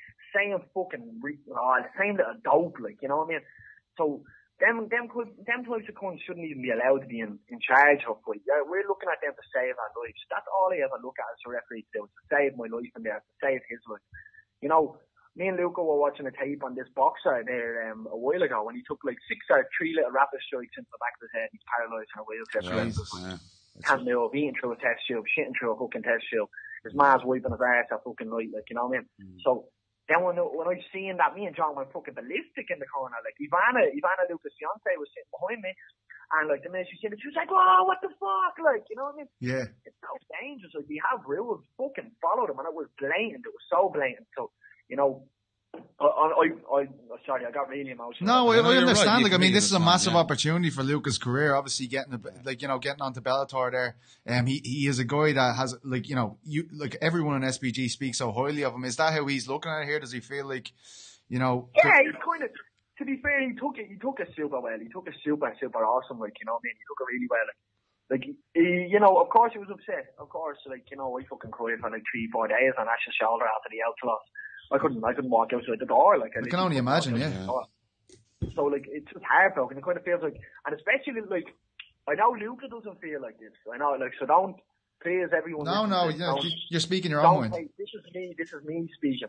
If that was me, I would feel like I was kind of robbed a little bit. I would kind of feel like something was taken away from me. Okay. Just in the sense of, it was dirty, you know what I mean? It was dirty. Like, it was like the Santiago Ponzinibbio fight, or whatever the fuck his name is. I can't say it either, Dylan. Don't worry about that. You know what I mean? He was like, I don't even know what kind of fucking name that is. Ponzinibbio or whatever. But, you know what I mean? Like, it was like that fight with him and Gunny. Like, he blatantly fucking tore Gunny's eyeball apart. Like, you know what I mean? It's kind of like nothing gets done. Like, it's kind of like, like, there needs to be something done. There needs to be an instant replay, Brian.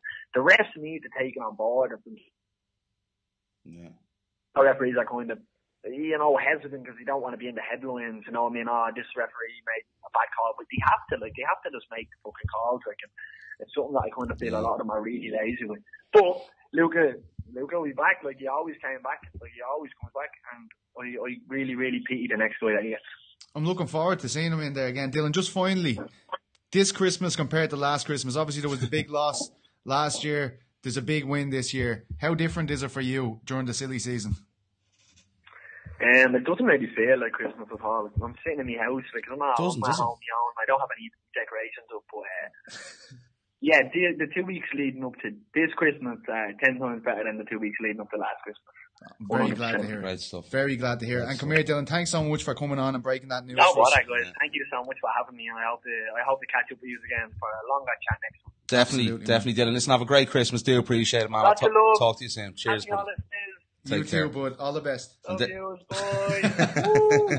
And there he is. That was Dylan, the new Tuke. Great news from Dylan. 3-fight deal with Brave. I know it's clever. Over in Bahrain. Yeah, I think it is clever. Like, if they're moving into Ireland, he's the kind of guy you want there. Like, I mean, every time he's fought in the Tree Arena, the place has been jumping. And I don't think that's necessarily, like, a lot of the time people knowing who Dylan is. It's just he exudes that energy that you see so infrequently in MMA that as soon as you see this guy, you're like, what are we in for here?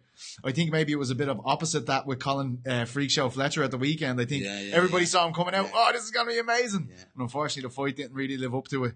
But look, I'm really excited for him. He's one of the blue chip prospects fighting out of Ireland. So great to see him back in the win column. That first loss is always so crucial to see how people bounce back from it. And he did it in resounding fashion. Yeah. Sorry, I'm a little bit. If I'm looking all over the place, I am focusing on what PT's saying. It's just there's a lot going on. Obviously, we've a mixing desk here. We've a board here. I have to keep on top of the phone calls and on the Twitter thing. Yeah, well done, PT. You don't have to sit here and talk to the guys. But yeah, listen, great stuff from Dylan. 3-fight deal with Brave, as he said there, in Bahrain.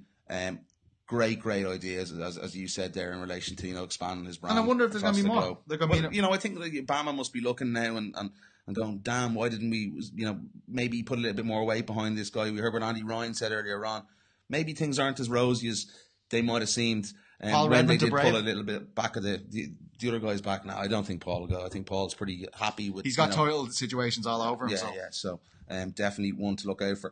Okay, in Dylan Tuke. Happy Christmas to Dylan. Okay, let's get some questions. We have a load in here. Brian McLaughlin, Loco, what's the story? How are you keeping? Beware, you need to get Mr. Richard Kiely on. We do. Well. We'll get Richard on in a few minutes' time. We've a couple of minutes' time, I think, to get Richard on. Favorite talking Brawls moment of 2017. That's a tough one there. When it's over. See, and he says he loves you guys. Absolute horse manure. I don't know. There's been quite a few of them. I can't really think. I didn't think about that one. No, I didn't think about that one. I'm not sure. You tell us. Yeah, what was your favourite moment? Whack us in your favourite moment of 2017. Okay, missing the live chat because stuck in work. Happy Christmas and New Year, lads. Happy Christmas to you as well, Dara Kelly. All the best, bud. Lovely to meet you up in the Gibson after the fights at BAM. I bought me a pint as well with Mr. Farrell Conley. A pint of the all black stuff, Guinness. Okay, thoughts on Josh Emmett's win. Do you think he got lucky? No such thing. Shot, or is he serious contender in that division? Fair play to Josh. He's always got. He came in, took his UFC debut on I think a couple of days' notice in Rotterdam. We were there at the fight.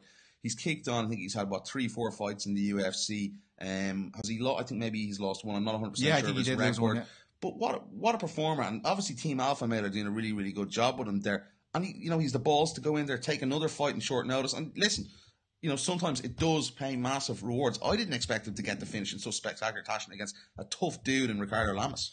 Yeah, and I mean, you've got to draw comparisons between the Tim Elliott situation with Petro Manga and Josh Emmett with Ricardo Lamas. Obviously, Manga was he was a lot further over the weight limit, but Tim Elliott stuck to his guns and said, I'm not going to fight. Ricardo Lamas said, yeah, let's do it. Obviously, you don't really have the choice when it's only kind of 2.5 pounds over, but, I'd find it very hard to believe that Ricardo Lamas isn't going, geez, we should have just, the guy didn't come in on weight.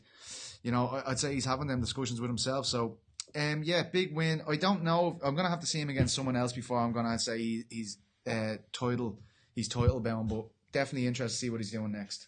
Definitely. It's a fight, I'd love to see him, get up there or something happen in relation to that. But we have a man on the line now. I hope he's having a great Christmas. The face? The face, indeed. Mr. Richard Kiely's joining us on the line now. The face. Come here. I didn't change that nickname. I know, we're winding you up. Bama changed. The face. That's it. How did the shopping go, Richie? How'd you get on? I'm still a steward's inquiry and trying to get someone sacked over that. Right, so I got to ask you, I'll be straight to the point. I've talked about this for about a week. I put it out there again after a certain fight at the weekend. But, you know, there's a lot of people that want to see Aaron Chalmers step up and face someone, you know, that we've seen winning, that we've seen, you know, that we know what they can do in there. I know you've just fought for the world title, but is this something you're even interested in? You can shoot me down straight away and tell me absolutely not if you want, but I just wanted to know how you felt about the situation. Look, come here, right? Aaron did an interview at the weekend and he said that I was out of his league. Now that was, I don't want to say that, but look, come here, there's a big disparity in skill level there. I'm kickboxing a long time and now I'm doing MMA and I'm fighting for world titles. You know, he's trying to make his name in the MMA circle. So look, at the moment, I don't think it's something that would happen. You know, if Aaron decided that he wanted to fight, that's something we talk about then. But I don't think at the moment. I think our careers are on two different paths. But look, who knows? This bloody Maddow again. If I had told you, it was going to be fighting for a world title after two fights last time, you probably would have laughed at me. But so who knows what'll happen? Look, as it stands, I don't think that's on the cards. Look, like I said, who knows? But, look, I have to say though, I do take my hat off him. You know, he's a huge amount to lose. He's got a huge profile already, and it could have been easy. I know some questions over the quality of the opponents, but he's knocked them out, dispatched them. Oh, you can't take away from him. Absolutely not. Yeah. No, I agree with you. No, so I don't. You know, and he apart from that, you know, he has balls of steel to be doing it in front of his home crowd and against you know, coming in from a relatively inexperienced level, and he's doing the business. But what do you think of the whole situation that, you know, maybe Bama are giving him that opportunity, Richard? Would you have an opinion on that in relation to the opposition he's fighting and maybe setting a wrong example for maybe up and coming guys or guys that maybe not guys that have been in there and maybe deserve a little bit more promotion and limelight that Bama haven't maybe given it to? Look, I don't subscribe to that. I didn't get any promotion when I started, and you know, it's within our own hands. You even had to talk with John Kavanagh about. Spoken to John Kavanagh about this. Because I know that there's people giving out because I might have got our opportunity after only two fights with other people there were having. Yeah. So I know that. But listen, I put myself in that position. Unfortunately, as I said, I had a bad injury, so the result didn't go my way. But I heard that on the day, Richard. That was meant to be pretty rough. Can you give us some details into how bad that was? Because I only heard, the day before the fight. Yeah, well, look, I'm fairly sure he knew about it going into the fight as well. He was targeting the knee, and then his corner is going, go for the knee, go for the left knee. Wow. But look, it is, again, I don't fault Alex Lahore for that. I fault him for just being an own and trying to dodge a rematch, but I don't fight for going for the knee. I would have done the same to him. But 4 weeks out for the fight, my left hand was in a cast. Yeah, and then as soon as I got the cast off with the ACL snapped, Jesus. Yeah. So I was recommended with a consultant not this fight, but it was too big an opportunity to miss, and there's no guarantees that will come around again. But, how is the knee now? I'm in on January to get surgery on it, get it sorted. But I'd hope to be back quick turnaround time, and I say quick turnaround time, it'd be good 6 months, let's say 6-7 months. So it's not great, but look, I'll be picking up right where I left off after the whatchamacallit, like the winner of Alex and Terence. Terence. I gotta say, you deserve a lot of credit, Richie. Yeah, because 100%. As you just said there, I mean, it's not so much about these days. Even when you look at the UFC, it's not so much about the promotion putting promotional weight behind you. You kind of did this all yourself. 100%. Like you were making people pay attention to you. Like if you look back on this year from your professional debut in 2016 to December now, like, I mean, you're so visible. Yeah. Everybody knows who you are. Yeah. Whether people like it or lump it, they have an opinion on you. I don't really care whether, like, and I genuinely mean that. Like, I don't care whether people like me or dislike me. some people find it entertaining. Some people want to see me getting a box in the mouth. So, and listen, the risk is like if I go out there and I do get myself knocked out, I put myself up there to be watching call it, and that's the risk that people aren't taking. So when I give it out to Aaron Chalmers and myself, no, just do it. Go out and do it. If the risk pays off, it's a high risk, high reward strategy. If the risk pays off, you'll do well. You'll get the promotion put behind you. If it doesn't, you're just going to look like a tick. And that's just the way it is. But waiting for someone else to do it, waiting for Bama or waiting for a different promotion to put the thing behind, put the whatchamacallit behind you. The promotion, the promotion behind you. Yeah. It doesn't work like that. You say you're going to be out for. Sorry, go ahead. Yeah, I've very little sympathy for people who are saying they're not getting the promotion put behind them. I can see like in 6 months' time, after you have a look in January, I can't imagine you're going to come back and go quietly about your business, Richie. To be honest with you, I can't imagine. Within this 6 months, I'm looking to get over there for Terence and Alex, and I'm going to get them. I'm going to get them both depth. Like if you have a look, right, I get in there on relatively short notice with a broken hand, and then with a broken hand 4 weeks after the fight, and then I snap my ACL. Okay, Terence has been dodging fight for saying he hasn't got 3 months preparation, so I think he should be ashamed of himself. The hide and seek champion is, I swear, I think the only reason that he's out to get that fight is because people want to see him get punched in the face. But Richie, was there a pressure? Like, I mean, like there was so many people talking about this fight. Yeah, I mean, if this was any other fight, this wasn't a world title, would you have maybe put yourself on the shelf? Like, I mean, I would certainly not discredit anyone who had ACL injury and a broken hand for pulling out of a fight. Like, I mean, if you have a look, if you've seen the fight, like when I was in half guard, like on my right hip, I couldn't push off my left side, so. Right. And then, but as soon as I got into half guard on my left hip, I was able to push off my right side. I was able to reverse it. Then he got the knee bar, but the knee bar wasn't even in tight. That's a relatively straightforward escape. It's a relatively straightforward escape on the other leg. But once he had the whatchamacallit, I had no strength in the leg to be able to pull it, to turn and pull it out. But look, it's just the nature of the sport. But like I said, say what you want about me, but you can't say a dodge fight. You can't say I'm afraid of him. I get in there against the world champion on relatively short notice essentially on one leg. I told everyone that he'd feel the jab and he'd panic, and that's exactly what happened. I gave him a jab on the lips and he started running. He's looking for the shoot. So, and he was definitely scared. I really rocked him with that. He acknowledged it, and he was looking straight away. He was looking for the whatchamacallit. Even after a sucker shot, after I went to put gloves on him. If it's not Terence or if it's not Alex next, I can't believe he has me calling him Terence. You want to say, sorry? I said if it's not Terence or Alex next, like, is there anyone else on your radar? Like, I mean, Colin Fletcher's a very ugly man. I'd like to punch in the face as well. That's a big veteran as well. That's a guy with UFC experience. I mean, that's straight away. That's name fighters.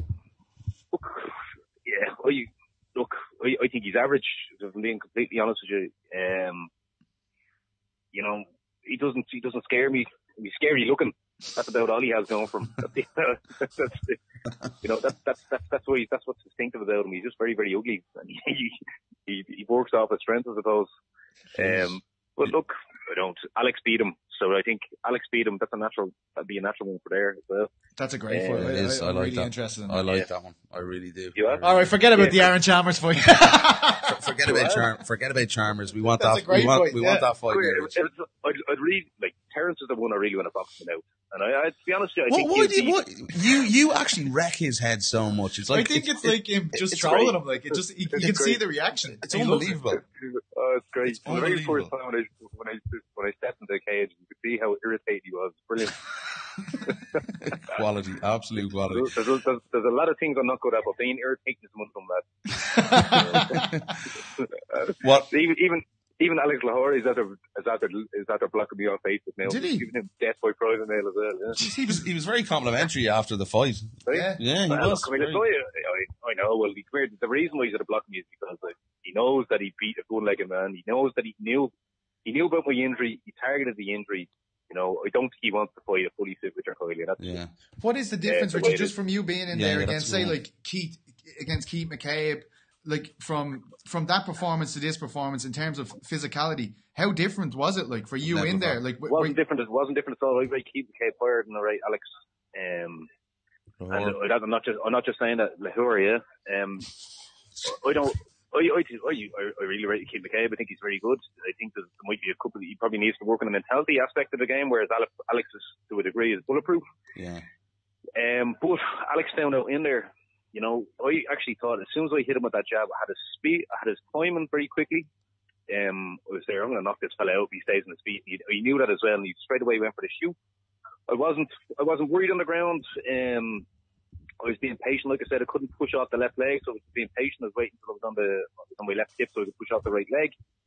You know, I stifled all. I think he was hit me a couple of innocuous rib shots that didn't have any effect. And then once he was going for the mounted triangle, and as soon as he misplaced his weight, I felt his weight shift. I sucked him.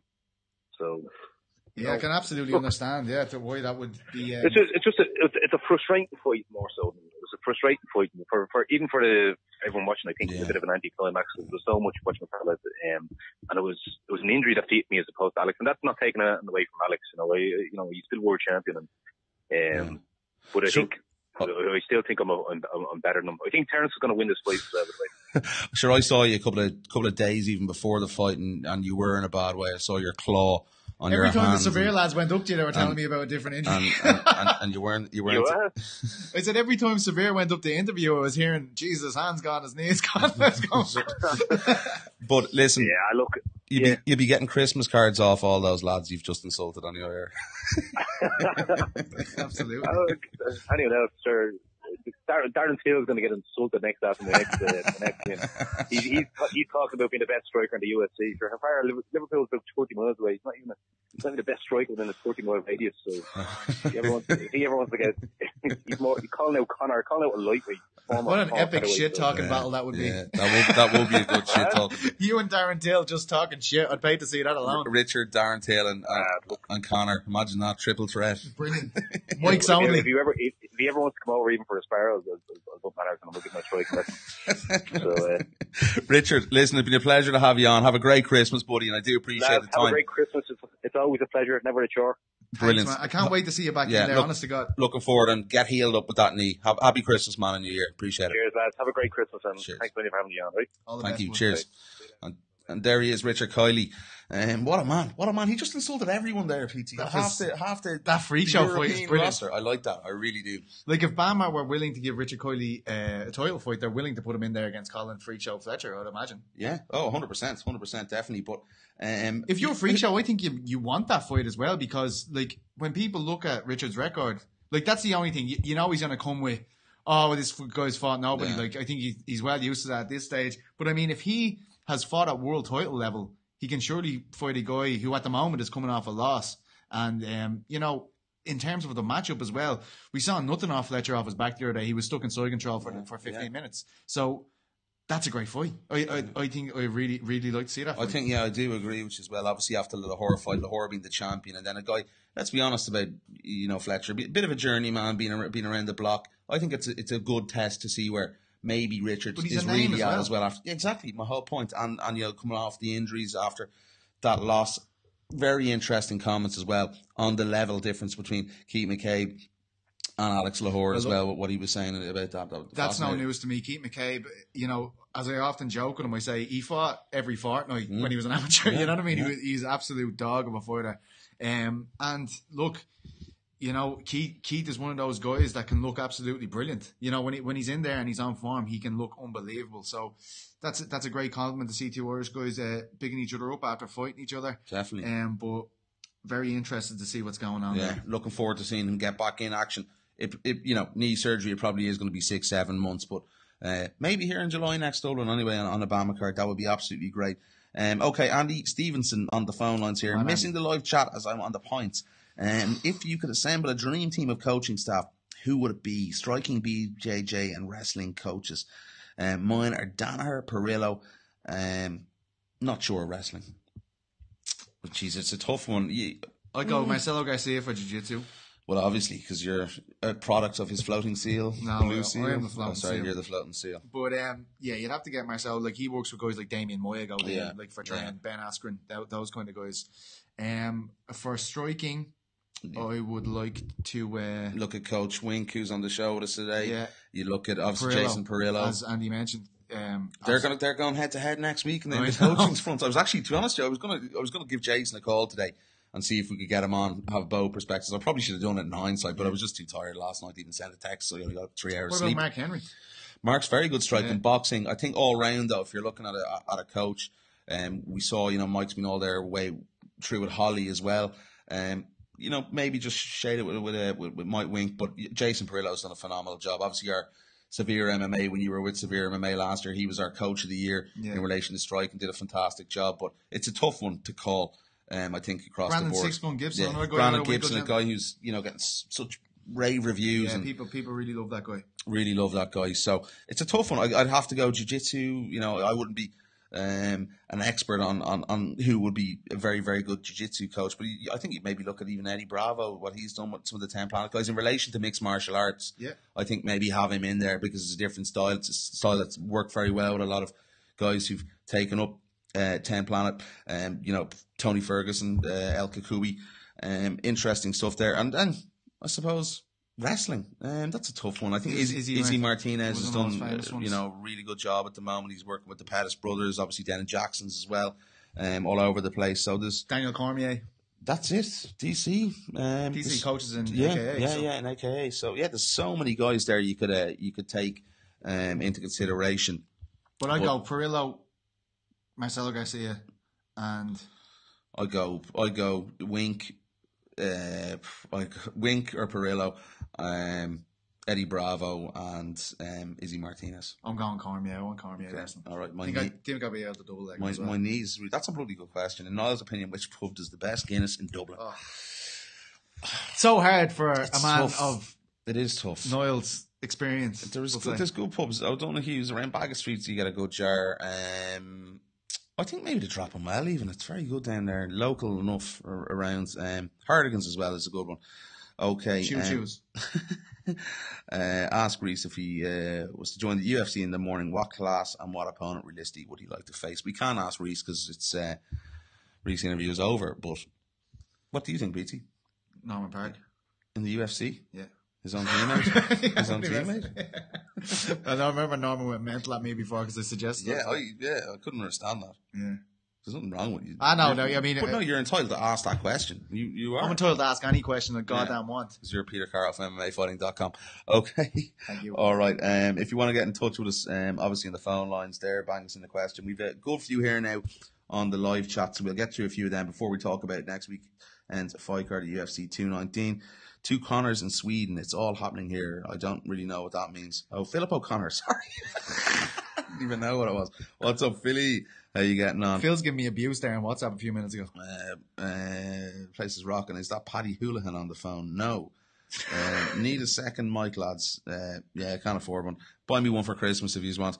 Nuke. Josh Emmett missed weight. Yeah, but obviously he missed weight because he took the fight on a couple of days' notice. But really, really interesting stuff all the same. Okay, PT. Big fight card next weekend. UFC 219. We mentioned it briefly there. We spoke with Coach Mike Winkeljohn on the phone. Just your thoughts, on this card as a whole. We've had some Barbosa as well against Habib. Habib getting back in the cage. I want to start on that one first. Weight issues are going to arise on this card, I think. I don't know. Throughout it. Do you feel as though Khabib is going to be a right frame of mind and, frame of body to be able to get back to 155? There was a lot of talk about him being 30 pounds over just last week, but I think it was Mark Ramondi was at the open workouts or some type of media situation anyway, and he was he took a picture of Khabib and he did look a lot leaner than he usually does coming into a fight, to be fair. Again, with a guy like his record and a guy and a woman like Cyborg at the top of the card, it's I suppose you're right in the fact that you could probably forecast some issues happening. Also, John Lineker's fighting on the card. Oh, Jesus Christ, we're screwed. So. These are serial scale problematic scale people. But it's a really good card. I think they probably wanted another title fight on there. Obviously with Jimmy Rivera and Dominic Cruz. Obviously that was a great fight. But I do like Lineker and Rivera. I like all these have title kind of aspirations. All these guys with a win, they could get thrown into the title conversation. So Rivera and Lineker is a great fight for me. What happens with Khabib and Edson? I feel as though great style matchup though. It is, yeah. It's complete opposites. It's going to be interesting to see if Khabib's going to be able to get him to the ground. We saw Khabib getting clipped against Michael Johnson, I think, when he knocked him down to the ground when we were over there at the UFC. What number card was it? I can't remember. In New York, 205. That was 205 card. Fight night card, yeah. And fantastic stuff from from Michael Johnson in that fight. But this is, as you said, a test where we're not really sure what happens with the winner of this fight. Where they go? Do they get Tony Ferguson? Do they get Floyd Mayweather? Yeah, it's completely up in the air of the division. But who gets the job done? I don't know. Like, if I'm Barbosa, I'm using my hands a lot more than my kicks in this fight, just simply because of the entries off takedowns, and a guy like Khabib, who was in Wrestling Bears since he's 5 or whatever. That's a different breed. His wrestling's unbelievable when he's on. We can hear Graham McDonald shouting at me already, talking about Gleison Tebow here. But when he's on, he looks serious. Like, I mean, it's not just the takedowns; it's the positions he controls, the controlling positions he takes up. Like, I mean, Johnson was completely defenseless after he trapped his arm. That's the thing that he does. He traps the one arm and he just goes to town. And you're in a choice that either I can block or try and push off and leave another gap to get hit in. It's a difficult situation. We saw he did the same thing to Harcher, I believe, as well. Darryl Archer, yeah. So he's brilliant. He needs to be a fixture. He needs to sort out his weight. He needs to have a full-time nutritionist work with him. This could be just a complete hype train derailed if we have another weight issue here again. It's not safe at this stage. We want to see him come in at 55. He has so much to add to the division.